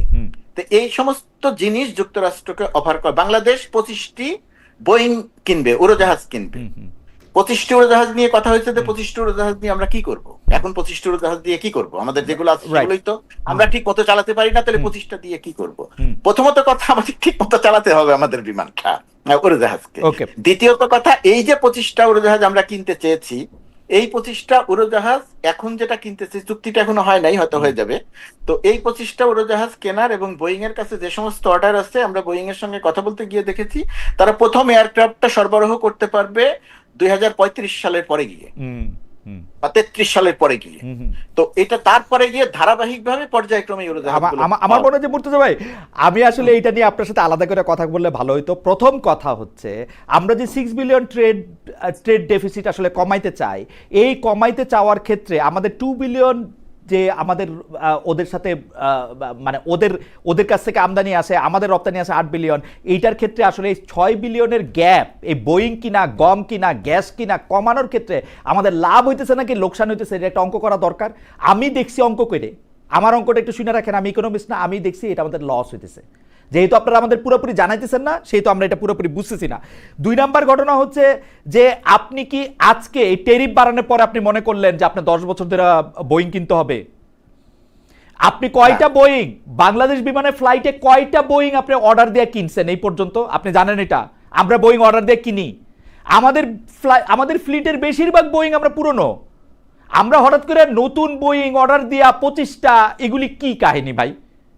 খালেদ, এখন আমাদের বাংলাদেশ বিমান, আমি তো বিমান বিশেষজ্ঞ না, কিন্তু বাংলাদেশ বিমান বা বিমান বাংলাদেশ এয়ারলাইন্সে কত 21-22টা উড়োজাহাজ আছে। এই 21-22টা উড়োজাহাজের সঙ্গে বাংলাদেশ বিগত 7-8 সালের তত্ত্বাবধায়ক সরকারের সময়ে 13টা নতুন বোয়িং অর্ডার দেওয়া হয়েছিল, যেটা এই শেখ হাসিনার এই ফ্যাসিস্ট সরকারের এই পুরো সময়কালে যে উড়োজাহাজগুলো পাওয়া গেছে। বাংলাদেশ বিমানে এখন যে উড়োজাহাজগুলো আছে তার অধিকাংশ এয়ারক্রাফট নতুন। অর্থাৎ 54 বছরে আমরা 7টা বোয়িং অর্ডার করছি। 7টা না, আমরা 13টা অর্ডার করেছি, পরবর্তীতে আরো কিনেছি। আমরা নতুন এয়ারক্রাফট কিনেছি প্রায় 15 বা 16টা। আমার ডাউট আছে মুর্তজা ভাই, আপনি আবার একটু চেক করে দেখেন। 15-16টা নতুন বিমান, 15-16টা নতুন বিমান আমরা 21টার মধ্যে কিনছি কিনা? আমরা একবারে অর্ডার করেছিলাম মাহবুব জামিল, সিঙ্গারের মাহবুব জামিল যখন 7-8 সালের তত্ত্বাবধায়ক সরকারের প্রধান উপদেষ্টার বিশেষ সহকারী, তখন তার সময়, এবং এখন দুদকের যিনি চেয়ারম্যান আবুল মোমেন, আব্দুল মোমেন, এই মোমেন ছিলেন বিমানের এমডি। এই দুইজনের সঙ্গে আপনি ইয়েকে পাচ্ছেন না এখন, কি বলে, ঠিক আছে, আমি মানলাম যে আমাদের আসলে আমাদের 25টা বোয়িং এর দরকার ছিল, কিন্তু এটা আমরা ট্যারিফটা বাড়ানোর পরেই আমরা এটা বুঝছি কিনা, ওগুলি আমাদের কাছে প্রশ্ন। আমাদের লাভ হইতেছে না লস হইতেছে? 6 বিলিয়ন মানে 6 বিলিয়ন টাকা করে আপনি যেটা বললেন যে হিসাব করে লস হইতেছে, কোন জিনিসের দাম তুলনামূলকভাবে একটু বেশি হচ্ছে। আমি একটু বেশি না ভাই, আমি সহজ হিসাব বুঝি। আপনি যদি এই সুতা সেন্ট্রাল এশিয়া থেকে, টার্কি থেকে, ইন্ডিয়া থেকে বা পাকিস্তান থেকে না কিনে আমেরিকা থেকে কিনেন, আপনার হচ্ছে লিড টাইম থেকে শুরু করে সুতার দাম আপনার বেশিই পড়বে, এটাতে কোনো সন্দেহ নাই ভাই। আমি জানি না এটা আমার যদি পুরো জানতেন। খালেদ, সুতাটা আমদানি করছে বেসরকারি ব্যবসায়ীরা, সরকার আমদানি করছে না। রাইট। বেসরকারি ব্যবসায়ীরা তখনই এই সুতা আমদানি করবে যখন তাদের ব্যবসা হবে এবং বেশি দাম দিয়ে কিনতে হবে না। সুতরাং এই গ্যাস কিনবে বেসরকারি ব্যবসায়ীরা, ওকে ঠিক আছে, সোয়াবিন কিনবে বেসরকারি ব্যবসায়ীরা। আমার মনে হয় যে ব্যবসায়ীরা যদি হিসাব করে দেখে ওরা লাভ পাইলে তো লাভ করবে, আমার এখান থেকে বেশি দাম দিয়ে কিনতে হবে, আমার লাভ হবে না, সুতরাং ব্যবসায়ীরা তখন এখান থেকে কিনবে না। ইতিমধ্যেই কিন্তু তারা কটনের অর্ডার করেছে। আমার মনে হয় যে আমরা একটু দীপু ভাইয়ের কাছে শুনি, যে দীপু ভাই আপনি যেটা হচ্ছে যে পুরো আলোচনাটা শুনলেন, আমরা মূল প্রশ্ন করার আগে আপনি এই ব্যাপারে আপনার কোনো মন্তব্য থাকলে আপনি একটু করতে পারেন। আমাদের একটা প্রশ্ন আছে আপনার জন্য। না, ওইটাই তো এখন পুরো বিষয়টা বলা যাচ্ছে না, এই কারণে যে এই চুক্তির পুরো বিষয়বস্তুটা যতক্ষণ না প্রকাশ না হচ্ছে ততক্ষণ কিন্তু আমরা কনক্লুশনে আসতে পারছি না। কিন্তু দৃশ্যত মনে হয় যে আমরা বোধহয় কিছুটা নাকে খত দিয়ে আমরা এটা এই চুক্তিতে সই করছি বলেই আমরা এটা প্রকাশ করতে পারছি না, বলতে পারছি না। এবং এই যে কিছু কিছু পণ্য যে কেনার বিষয়টা, সেই পণ্য যদি এতই মানে যদি কেনা যেত, তাহলে তো ব্যবসায়ীরা অনেক আগে থেকে আমেরিকা থেকে তুলা, গ্যাস, অন্যগুলি কিন্তু কেনে না কেন? এই যে প্রতিযোগিতামূলক ভাবে দেখে, যদি তুরস্ক থেকে পাওয়া যায় সস্তায়, মধ্যপ্রাচ্য থেকে সস্তায় পাওয়া যায়, বা অন্যান্য দেশ থেকে, সেই জন্য তারা আমেরিকা থেকে কেনে না। এখন তো অনেকটা বাধ্য। মার্কিন যুক্তরাষ্ট্রের সাথে আমাদের সম্পর্ক কি পাশাপাশি? ওদের কাছে নাকে খত দিতে হবে কেন? আমরা তো এমনিতেই সারা শরীর দিয়ে খত দিয়ে বসে থাকি। মার্কিন যুক্তরাষ্ট্রের কোন রাষ্ট্রদূত বাংলাদেশে যে প্রটোকল পায়, এটা সারা পৃথিবীতে মিলায় কোথাও পায়? আমরা তো মার্কিন আমরা যদি তাদের প্রস্তাবে রাজি না হইতাম, তাহলে তো আমাদের ওই যে 35% বা 40% দিয়ে এই পরিস্থিতির মধ্যে আমরা পড়তাম। সেটা থেকে বাঁচার জন্য আমরা যেটা করলাম, সেইটা আলটিমেটলি ভালো হলো কি মন্দ হলো, এই পুরো চুক্তির বিষয়টা আসলে প্রকাশ না হওয়া পর্যন্ত ফাইনাল কনক্লুশনে আসা যাবে না। আমার খালি মনে হয় মার্কিন যুক্তরাষ্ট্র আমাদের সাথে ব্যবসা করে, আমাদেরকে তো চ্যারিটি করে না। ওরা আমাদেরকে যে ট্যারিফটা কমায় রাখছে, Exactly. কারণ ওদের বাজারেও ওরা জিনিসটা কম দামে চায়, এবং সেটা বিপুল Exactly. পরিমাণে, তাদের তাদের ক্লোদিংস এর একটা বিপুল পরিমাণ। যে যাই হোক, হাওয়েভার এটা নিয়ে নিশ্চয়ই আলাদা কথা বলতে হবে। না, এটা আলাদা কথা বলতে হবে। আর আমি শুধু দিবু ভাইকে বলি, দিবু ভাই, চুক্তি কিন্তু হয় নাই এখনো, চুক্তি এখনো হয় নাই, এটা এখনো প্রক্রিয়াধীন, এখনো এটা নিয়ে আলোচনা চলছে, এখনো আরো ট্যারিফ কমানোর আলোচনা চলছে। আর খালেদের ওই কথার সাথে তো আমি একদম সম্পূর্ণ একমত যে এখানে তো চ্যারিটির কোনো ব্যাপার নাই, এখানে তো ব্যবসা, পারস্পরিক ব্যবসা, দুই পক্ষের ব্যবসা। রাইট। দীপু ভাই, ওই প্রসঙ্গে থেকে আপনাকে যে প্রশ্নটা করতেছিলাম, আমাকে আমার সাথে যাদের দেখা হয়, আমার বন্ধু বান্ধব আত্মীয় স্বজন, তারা অনেকেই জিজ্ঞেস করেন যে মার্কিন যুক্তরাষ্ট্রের যে সেনা দল, তারা এখন কক্সবাজারে বা সেন্ট মার্টিনে তারা কি করে। আমি একটা উত্তর তাদেরকে দিতে চেষ্টা করি আমার বুদ্ধি থেকে, যে সেনাবাহিনী উইন্টার কালেকটিভ করার সময় পৃথিবীর বিভিন্ন দেশে সেনাবাহিনীদের আমন্ত্রণ জানায় এবং তারা এটা করে আসলে। কিন্তু অনেকে আমাকে এরকম জোর দিয়া বলেন যে না, তুমি জানো না, বা তোমার এটা বুদ্ধি নাই বোঝার, এটার মধ্যে অনেক রকম অনেক কিছু হচ্ছে। আপনার কি মনে হয়, আপনার কাছে কোনো স্পেসিফিক তথ্য আছে কিনা? আপনার কাছে শুনে আমরা মুর্তজা ভাইয়ের কাছ থেকে একটু শুনতে চাইবো যে এইটা কি আসলে, মার্কিন যুক্তরাষ্ট্রের সেনাবাহিনী কেন বাংলাদেশে কি করে? আমার মনে হয় এটা অনেক বেশি জল্পনা কল্পনা। তবে এটা ঠিক যে এখন আঞ্চলিক রাজনীতি বা কূটনীতি পরিবর্তন হবার কারণে, যেহেতু এখন ভারত একটু চীনমুখী, সুতরাং এই অঞ্চলে পুরো গুরুত্ব দিচ্ছে। এইটা এখন এই গুরুত্ব দেওয়ার বিষয়টা কতটুক, ওই যে যেমন দেখলাম সেদিন একটা রিপোর্ট যে তারা একটা বন্দর খুঁজতেছে, সেটা কি আসলেই নাকি এটা অনুমান, অনেক কিছু তো আমরা জানতে পারছি না। যেমন এই যে এই ট্যারিফ চুক্তি যেটা হলো, সেটাই তো আমরা অনেক কিছু জানি না। তো এইটা তো আরো গোপনীয় বিষয়, ফলে এই বিষয়টাও কিন্তু এখন পরিষ্কার না। কিন্তু এই কারণে আমরা যখনই দেখি একটা মহড়া, যে মহড়াটা আসলে অনেক কাল ধরে ওই অঞ্চলেই তো হয়, তো এখন হইলেই কিন্তু আমরা বলতেছি ওই যে শেখ হাসিনা বলছিল যে এখানে ঘাঁটি গাড়বে, এই তো সেই ঘাঁটি গাড়তেছে তারা। এই সন্দেহটা আমাদের আসতেছে। এবং আসার আরেকটা কারণ হলো, যেহেতু এই অঞ্চলে আমেরিকার একটা মানে বিশ্বস্ত বন্ধু এই মুহূর্তে নেই, আগে ভারতের উপরে ভর করে সে চীনকে মানে ঠাসা দিত, এখন সেটা পারতেছে না বলে হয়তো মনে করতেছে যে আচ্ছা ঠিক আছে, আমরা এখন নিজেরাই এখানে একটা অবস্থান নিই। আমার দর্শকরা নিশ্চয়ই আমার চেয়ে বেশি বুদ্ধিমান, কিন্তু আমি একটু জিনিসটা সহজ করে বুঝতে চেষ্টা করি যে মার্কিন যুক্তরাষ্ট্রের সেনা সদস্যদের বাংলাদেশে আসা কি যৌথ মহড়া, যৌথ প্রশিক্ষণের বাইরে অন্য কোনো কিছু, মানে একটুও, এক ফোঁটাও? মানে আপনি এটা কি মনে? না, আমার মনে হয় না আপাতত এরকম কোনো পরিকল্পনা আছে। কারণ এটা এত গুরুত্বপূর্ণ এই মুহূর্তে আমেরিকার কাছে যে বাংলাদেশে এসে মহড়া দেয়া আর একদম স্থায়ীভাবে এখানে বসে যাওয়া, ঘাঁটি গাড়া, যেটা আফগানিস্তানের বাগনাম, ওটা হচ্ছে অন্য বিষয়। ওটা হয়তো ট্রাম্প মনে করতেছে যে ওটা তো তাদের একটা ঘাঁটি ছিল, ঠিক আছে আমরা ওখানে আবার বসি, কিন্তু সেইভাবে বাংলাদেশকে বিবেচনা করছে আমার কিন্তু মনে হচ্ছে না। ওকে, মুর্তজা ভাই কি এই প্রসঙ্গে কিছু বলবেন? আপনার জন্য আমার একটা অরিজিনাল প্রশ্ন ছিল। এইটা অরিজিনাল প্রশ্নটাকে শুধু এটা বলি যে এই যে আপনি যে কল্পনাগুলোর কথা বললেন, এখানে এই সমস্ত কল্পনাগুলো আমি ব্যক্তিগতভাবে গণমাধ্যম কর্মী হিসেবে, সাংবাদিক, আমি প্রেস মিনিস্টার এগুলো বললে আমি বিব্রত হই, আমি আসলে সাংবাদিক হিসেবে আমি মনে করি সোশ্যাল মিডিয়াতে যে সমস্ত গুঞ্জন তৈরি হয়, সেই সমস্ত গুঞ্জনের সঠিক কথাটা বা সঠিক তথ্যটা গণমাধ্যমের দেয়াটা একটা জরুরি ব্যাপার হয়। আর বিশেষ করে অনেক ক্ষেত্রেই আমরা দেখি, আর এই ক্ষেত্রে যেটা দেখলাম, সোশ্যাল মিডিয়াতে যে গুঞ্জনগুলো তৈরি করে দেয়া হলো, আমাদের দুর্ভাগ্যজনক হলেও টক শোতে যারা আলোচনা করলেন মেইন স্ট্রিম মিডিয়ায়, তারা সেই সোশ্যাল মিডিয়ার গুঞ্জনটা তারা তাদের মুখ দিয়ে বললেন। একজন দেখে কথা বলতে দেখলাম, আমি জানি না যুক্তরাষ্ট্র এখানে ঘাঁটি করবে কিনা। আরে বাবা, আপনি যদি না জানেন তাহলে আপনি কথা বলছেন কেন? আমি জানি না, উনি বলছেন আমি জানি না যুক্তরাষ্ট্রের সৈন্যরা হোটেলে রেজিস্টারে এন্ট্রি ছাড়া ঢুকেছে কিনা, ইমিগ্রেশন ছাড়া ঢুকেছে কিনা, এটা আমি জানি না। এটা গুঞ্জন আছে, তো গুঞ্জন আছে, আপনার দায়িত্ব তো এটা জানা। আপনি না জেনে এই গুঞ্জনগুলো ছড়ালেন কেন? এইখানে পুরোপুরি একটা বোগাস বিষয় নিয়ে আমাদের এখানে আলোচনা সোশ্যাল মিডিয়া তৈরি করেছে, এবং সেটা আমরা মেইন স্ট্রিম মিডিয়ায় প্রচার করেছি। ঘাঁটির কোনো পরিকল্পনা নাই, বাংলাদেশের এরকম কোনো চিন্তা নাই। আর সেন্ট মার্টিন ঘাঁটির জন্য উপযুক্ত জায়গা না, এটা বহু গবেষণায় প্রমাণ হয়েছে না। এই যে আপনি, এটা একেবারেই অমূলক। আপনি যেটা গুঞ্জন বলতেছেন সেটার ক্ষেত্রে আমি আজকে সকালবেলা দেখলাম কি, গতকাল যে নেতারা আক্রান্ত হয়েছেন, এনসিপি নেতারা এবং অন্য নেতারা, এর জন্য দায়ী হচ্ছেন আপনি। গোলাম মুর্তজা দায়ী।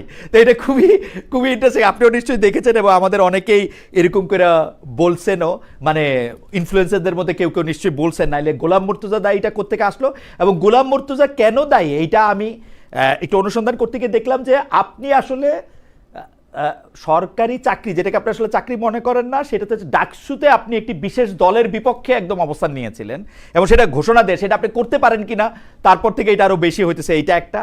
আচ্ছা যাই হোক, এটা নিয়ে আপনি মন্তব্য করেন না করেন, আমার প্রশ্নগুলি করা দরকার, একটু সময় পারও হয়ে গেছে, তবু আপনাদের অনুমতি না, আপনাদেরকে একটু বেশি সময় রাখতে চাই কয়েকটা মজার জিনিস শেয়ার করার জন্য। যেমন একজন দর্শক অন্তত 20 বার একই মতামত পাঠিয়েছেন। মতামত একটু বলি। খালেদ ভাই, আপনাকে আজকের বাংলাদেশ থেকে দেখি সবসময় দেখতাম বাঘের মতো প্রশ্ন করতেন, এখন কেমন জানি বেড়ালের মতো প্রশ্ন করেন। আপনার সুপার ফ্যান, কিন্তু আমি অনেক আগে থেকে এখন সিংহের মতো প্রশ্ন করেন। ভাই ভাই আমি বাঘ সিংহ বিড়াল কোনটা হইতে পারবো না, কিন্তু কিন্তু আমি আপনাকে একটা কথা বলতে পারি মুর্তজা ভাই, এইটা নিয়ে যদি আপনি একটু মন্তব্য করতেন, কারণ এই মন্তব্যটা হচ্ছে দীপু ভাইয়ের। দীপু ভাই একটা টক শোতে, দর্শকদের উদ্দেশ্যে আবার একটু বলে রাখি, মোসাফিরুজ দীপু ভাই আমার ডিপার্টমেন্টে আমার সিনিয়র, ওনাকে আমি দীপু ভাই বলে ডাকে, আপনারা কনফিউজ হয়েন না। তো দীপু ভাই এই মন্তব্য করছেন, মুর্তজা ভাই খেয়াল করেন যে মানে দেশের গণমাধ্যমের স্বাধীনতা, বিশেষ করে টিভি চ্যানেলের স্বাধীনতার দুরবস্থা তুলে ধরতে গিয়ে দীপু ভাই বলেন, আমি কোট করতেছি, টক শোগুলিতে এখন ভিন্ন মতের লোক থাকে না, সবাই একমতের লোক থাকেন, একই মতের লোক থাকেন, কিন্তু আওয়ামী লীগ আমলেও ভিন্ন মতের গেস্টরা বসে আলোচনা করতেন।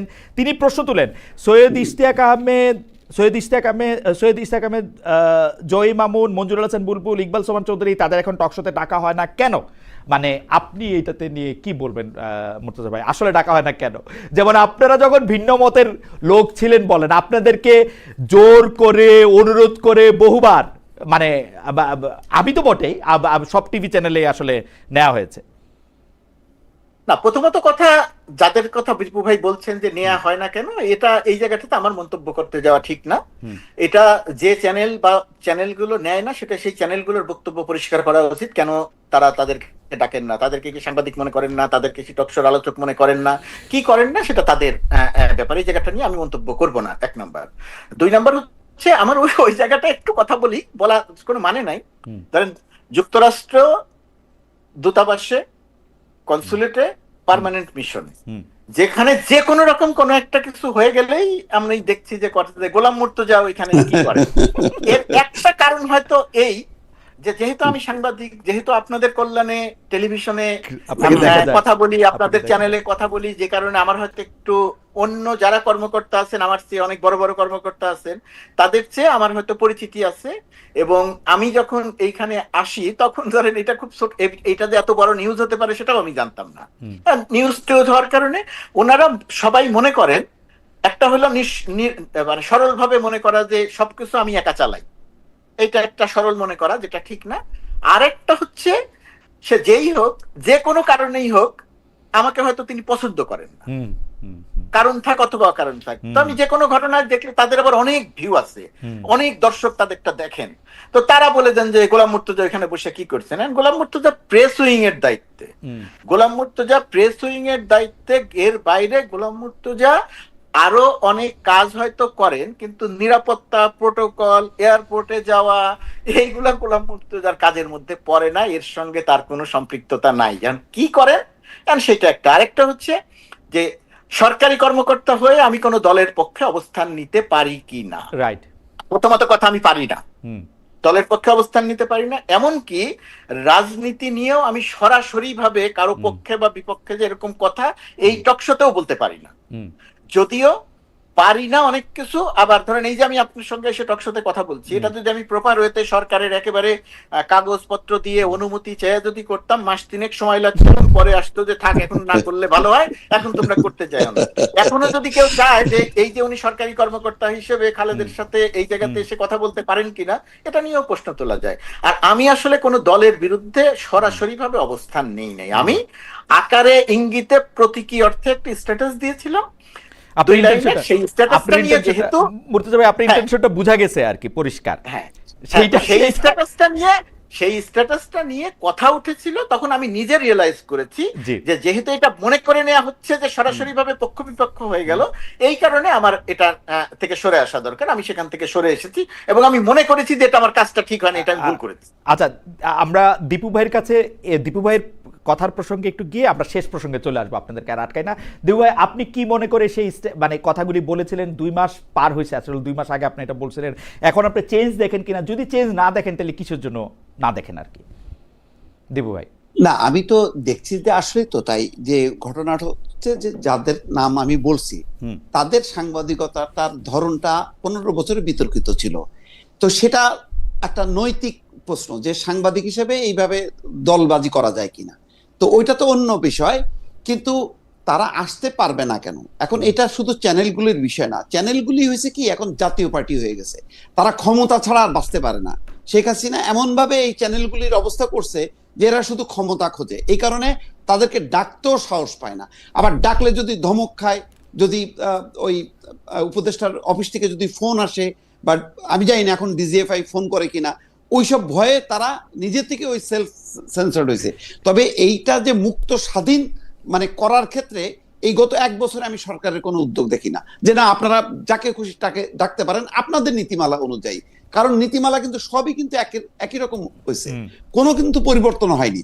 এই কারণে আরো ভীত সন্ত্রস্ত হয়েছে, কিছু চ্যানেল মবের শিকার হয়েছে, প্রথম আলোর সামনে 2 বার মানে গরু জবাই হয়েছে, ফলে সবাই কিন্তু সংকুচিত হয়ে গেছে যে প্রথম আলোর এই অবস্থা, তাহলে চ্যানেলগুলি তো কিছুই না, এবং চ্যানেলগুলি তো আক্রমণের শিকার হয়েছে। এই কারণে আর ঝুঁকি নেয় না। আবার যাদেরকে ডাকবে তারাও হয়তো আসতে চাইবে না, যে তারা আবার হত্যা মামলার আসামি প্রায় 222 জন না 26 জন, সেদিন দেখলাম মাহফুজ আনাম বলছেন যে তাদের বিরুদ্ধে হত্যা মামলা আছে।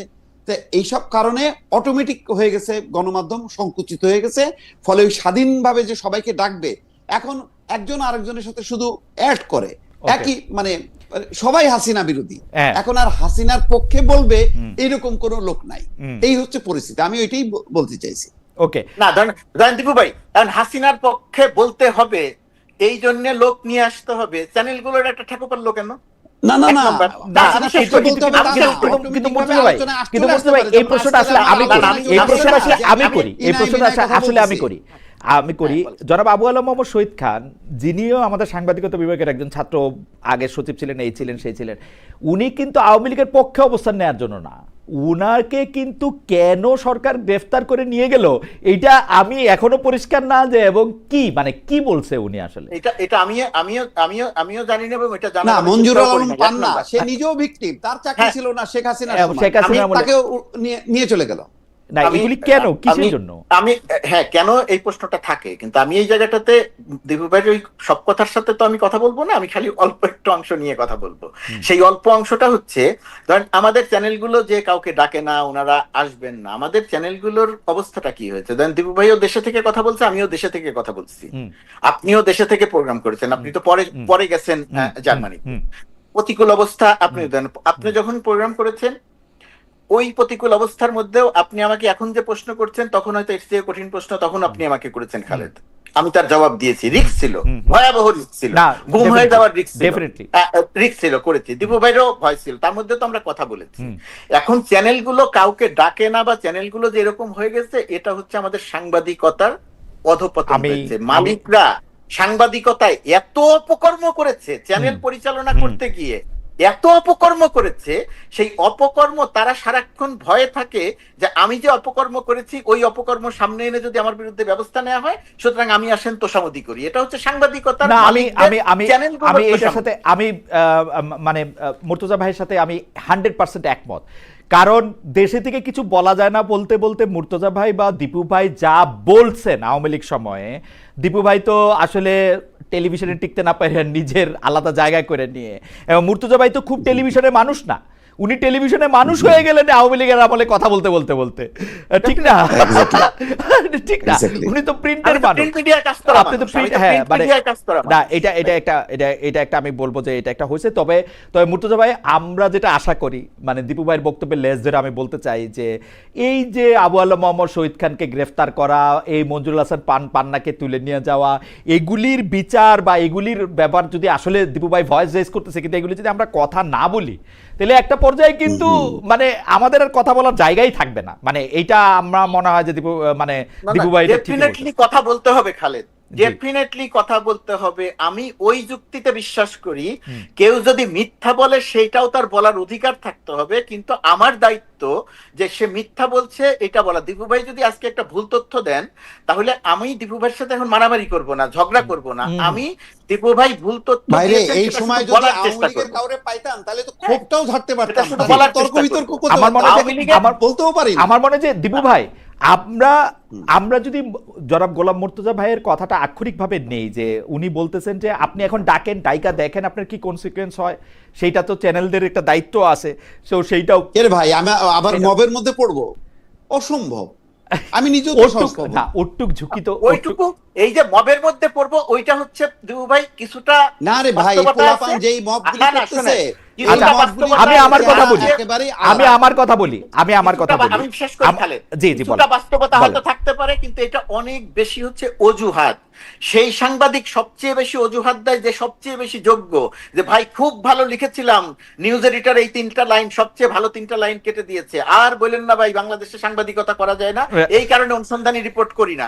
এগুলো হচ্ছে অক্ষমের আত্মপক্ষ। না, আচ্ছা, ঠিক আছে, আমি শুরু করব। আমার মনে হয় যে এটা নিয়ে আমরা আরেকদিন কথা বলতে পারবো। আমি একটু দর্শকদের একটা প্রশ্নের জবাব দিই। আমার কাছে উনি প্রশ্ন করেছেন, রনি চৌধুরী উনার নাম, উনি বলেছেন খালেদ ভাই, why don't you bring them, we didn't see anyone in last 1 year। ভাই আমি আবারও বলি, আওয়ামী লীগের যিনি যারা নেতা আছেন, প্রধানতম নেতা আছেন, তাদেরকে আমি চেষ্টা করি আনার জন্য, কিন্তু আমি আওয়ামী লীগের যারা প্রথম সারির নেতা, ঘোষিত নেতা আছেন, তাদের সাথে যোগাযোগ করা পর্যন্ত তারা কেউ আমাদের এখানে এখন পর্যন্ত আসার জন্য রাজি হন নাই। কেউ শুধু টেলিফোনে কথা বলতে চান, টেলিফোনে কথা বলার লোক আমি নিব না। আমার ভিডিওতে যদি তারা কেউ আসেন, আমি তাদের অবশ্যই অবশ্যই অবশ্যই অবশ্যই নিব। উনারা যদি সাধারণ সম্পাদক থেকে শুরু করে যুগ্ম সাধারণ সম্পাদক অর্থাৎ নেতৃস্থানীয় কেউ হন, আমি তাদের, আবারও বলতেছি, আমি তাদের স্বাগত জানাচ্ছি এবং তারা আসতে পারেন। কেন আসতে চান না, কেন আসতে চান না? আমি তো জানি না কেন আসতে চান না। এখন ঘটনা হইতেছে যে ইন্টারেস্টিংলি আমি যখন উনাদের আমলেও শো করতাম, উনারা আমার সেই শোতেও আসতে চান নাই। মানে খুবই জোর টোর করে তাদের আনা হইতো। উনারা আমাকে ভালোবাসেন না, এটা একটা কারণ হতে পারে। আর কি কারণ হতে পারে আমি জানি না। দীপু ভাই, এর মধ্যে একটা কারণ আবার এরকম হতে পারে যে ছাত্রলীগের সাধারণ সম্পাদক, ছাত্রলীগের সভাপতিকে ডেকে আমি আবার ওই অনুষ্ঠান থেকে ফিরে আসলাম। এটার কারণ আমি এটা মানে লিগেল আসপেক্টটা আমি বলেছি যে এটার মধ্যে একটা, যেহেতু তখন ছাত্রলীগ নিষিদ্ধ সংগঠন ছিল, কিন্তু আওয়ামী লীগকে এখন আমি কার্যক্রম নিষিদ্ধ বলতে আমি দল নিষিদ্ধ মনে করি না। সেই ক্ষেত্রে দলের কেউ যদি আসেন আমি এটাকে স্বাগত জানাবো। যাই হোক, দীপু ভাই, আমাদের লাস্ট প্রশ্ন, আমরা দেখেছি যে কলকাতার একটি পত্রিকা, সেই পত্রিকাটা আসলে খুব যে টপ পত্রিকা সেরকমও না। এই পত্রিকাটার নাম হচ্ছে এই সময়। এইটাতে বিএনপির মহাসচিব একটা সাক্ষাৎকার দিয়েছেন। গোলাম মুর্তজা ভাই, আপনি এই বিষয়ে দীপু ভাইয়ের মন্তব্যের পর আপনি মন্তব্য করে আপনার মন্তব্য দিয়ে আমরা শেষ করবো আর কি। সেটা হচ্ছে যে একটা সাক্ষাৎকার দিয়েছেন, সেই সাক্ষাৎকারে উনি যা বক্তব্য দিয়েছেন, বিএনপি আবার একটা প্রতিবাদ লিপিতে এটা বলছেন যে এইটা আসলে তারা বিকৃতভাবে উপস্থাপন করা হয়েছে।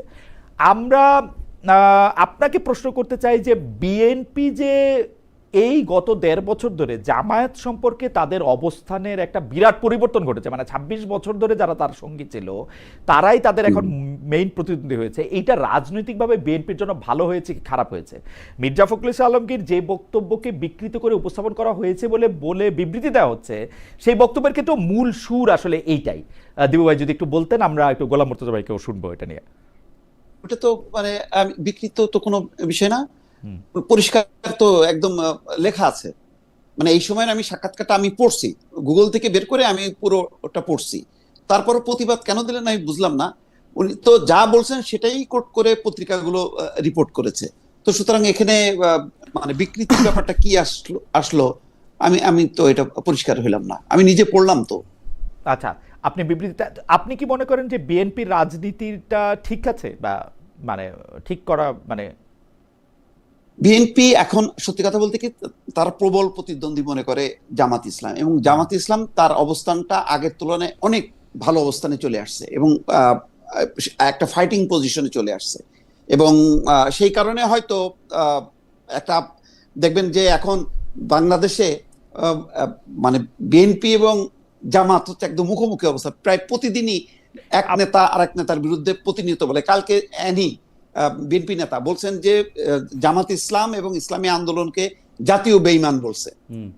এরকম প্রতিনিয়ত তারাও আবার পাল্টা বলছে। তো এই পাল্টাপাল্টি চলছে কেন? যেহেতু প্রতিদ্বন্দ্বিতার অবস্থায় তারা চলে আসছে এবং জামাতের নেতৃত্বে একটা ইসলামিক জোট হওয়ার সম্ভাবনা আছে। তো সেই কারণে পাল্টা হিসেবে আবার দেখা যাচ্ছে হেফাজতের সাথে তারা ঘনিষ্ঠতা বাড়াচ্ছে, যাতে এইভাবে শুধু ধর্মীয় আবরণটা না দিতে পারে, যাতে বেকায়দায় না পড়ে। ফলে বিএনপি মনে করেন আজকে 6 মাস আগে 8 মাস আগে যতটা মানে কমফোর্টেবল পজিশনে ছিল, এখন কিন্তু সেই পজিশনে নেই, এটা আমার ধারণা। বাস্তবে তো এখন আমি তার মানে প্রতিটা আসন ভিত্তিক আমার কাছে জরিপ নেই, কিন্তু আমি অনুভব করি মানে তাদের বক্তব্য বিবৃতি দিয়ে যে এত তো কাউন্ট করার কথা না, কিন্তু এখন কাউন্ট করছে বলেই কিন্তু এই কথাগুলি আসছে এবং মির্জা ফখরুল ইসলাম আলমগীরের বক্তব্যের মধ্য দিয়েও কিন্তু পরিষ্কার সেই অভিব্যক্তিটা ফুটে উঠছে। আমার মনে হয় যে আমরা গোলাম মুর্তজা ভাইকে শুনি। সেলিনা পারভিন উনি কষ্ট করে অনেকগুলি একই মেসেজ পাঠিয়েছেন, আমি মেসেজটা একটু পড়ি। আমাদের মনে হয় তুমি ভয় পেয়েছিলে, তোমার বাবারা তোমাকে হুমকি দিয়েছিল, তুমি ভয় পেয়েছিলে। হ্যাঁ ভাই ঠিক বলছেন। জনাব গোলাম মুর্তজা আপনি যদি একটু বলেন।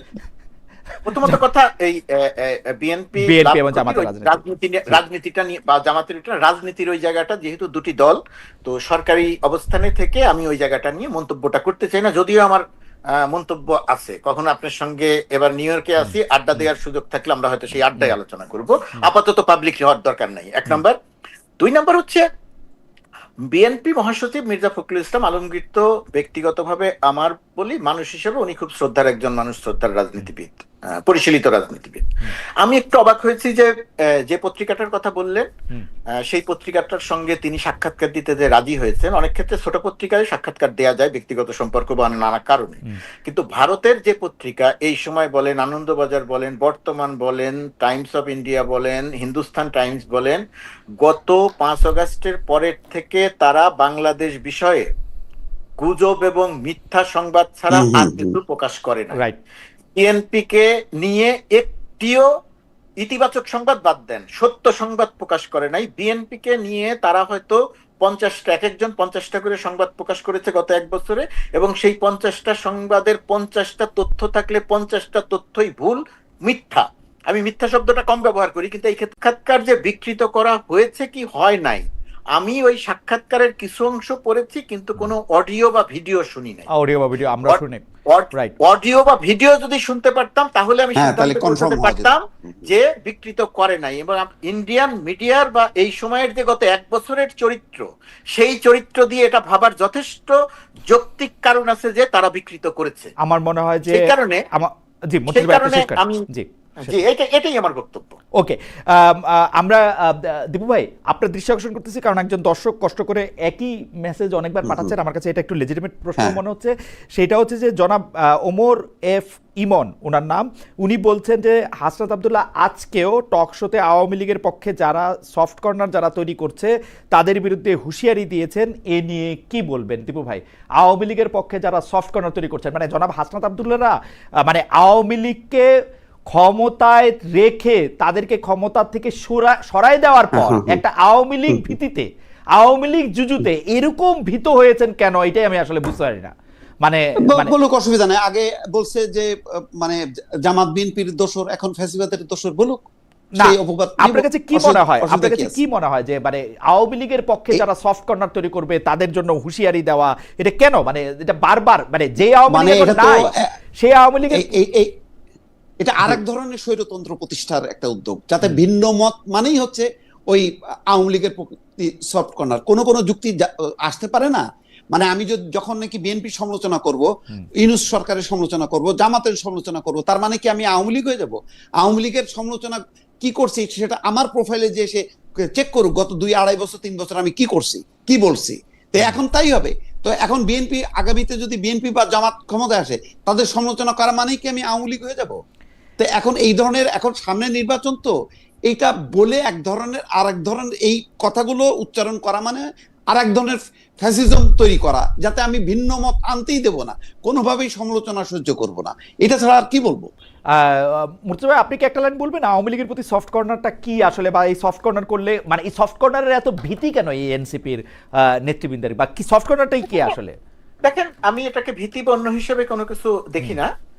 আওয়ামী লীগের পক্ষে সফট কর্নার বলতে কি বুঝিয়েছেন সেটা হাসনাত বলতে পারবেন, এটা আমি বলতে পারবো না। কিন্তু আমার এখানে বক্তব্যটা হচ্ছে, আওয়ামী লীগ যেহেতু দেশে গণহত্যা গণহত্যা করে পালিয়েছে তার নেতারা, এই গণহত্যার হাসনাতটা যেহেতু সেই গণহত্যার শিকার, সেই কারণে তাদের ভেতরে একটা জিনিস থাকতে পারে যে আওয়ামী লীগের প্রতি কেউ সফট কর্নার তৈরি করলে তার বিষয়ে রাজনৈতিক জায়গা থেকে কথা বলে, এটাকে আমি অত বড় অপরাধ মনে করি না, 1 নম্বর।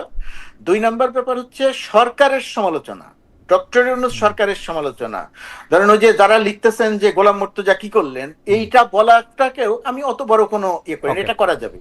এইটা করার সঙ্গে ধরেন কেউ যদি মনে করেন যে আমি দূতাবাস পুরোটা চালাই এবং মনে করে নিয়ে বললেন যে উনি কি করলেন, উনি না, যেহেতু আপনি সবচেয়ে বড় কর্মকর্তা, যেহেতু আপনি সবচেয়ে বড় কর্মকর্তা, আপনি একজন সিনিয়র সেক্রেটারির পদমর্যাদা, পরিচিতি হওয়াটা, পরিচিত একটা ব্যাপার। না না, ডেফিনেটলি আমার এখানে কোনো আপত্তি নাই। মানে আমি খালি বলছি যে সফট কর্নার মাননীয় তৈরি করা মানে গণহত্যার পক্ষে মতামত তৈরি করাটা যদি কারো উদ্দেশ্য হয়ে থাকে, সেইটার বিষয়ে আমারও আপত্তি থাকবে, ওকে, অন্য বিষয়ের মতো আপত্তি থাকবে, কিন্তু কিন্তু একদমই সরকারের সমালোচনা নিয়ে আমার কোনো আপত্তি নেই। একদমই কথা বলতে দেয়া যাবে না, একে চিহ্নিত করা হবে, এ সফট কর্নার করা হচ্ছে, তাদেরকে দেখে নেওয়া হবে। এটা দেখেন, এটা হাসনাত আব্দুল্লাহ একটা রাজনৈতিক দলের সদস্য, এটা একটা রাজনৈতিক বক্তৃতার মঞ্চে তিনি দাঁড়িয়ে কথা বলছেন। ওকে, তিনি এটা সরকারের নীতি নির্ধারকের জায়গা থেকে কথা বলছেন না। ওকে, আওয়ামী লীগের বিষয়ে কথা বলার সরকারের অধিকার নীতি হাসনাত নির্ধারকদের জায়গা আব্দুল্লাহর থেকে, আছে, কারণ সরকারের নীতি নির্ধারকদের জায়গা থেকেও কথা আসলে খুব বেশি মানে আমলে নেওয়া যাবে না, কারণ ডক্টর ইউনূস সাহেব একবার এসে বলে গেছিলেন যে আওয়ামী লীগকে নিষিদ্ধ করা হবে না, তার কিছুদিন পরে আবার নিষিদ্ধ করছেন। মানে সরকারের নীতি নির্ধারকদের কথার উপরেও তো আমরা অনেক আস্থা রাখতে পারি না। যাই হোক, মুর্তজা ভাই আপনাকে অনেক অনেক অনেক ধন্যবাদ আপনার সময়ের জন্য। দীপু ভাই আপনাকেও অনেক ধন্যবাদ আপনার সময়ের জন্য। আপনাদের দুজনের সাথেই আমরা একসাথে কাজ করেছি, মানে কথা বলা আনন্দদায়ক, এবং দর্শকরাও অনেক অংশগ্রহণ করেছেন, আপনাদেরকে অনেক পছন্দ করেছেন। আপনাদের দুজনকে অনেক অনেক অনেক ধন্যবাদ।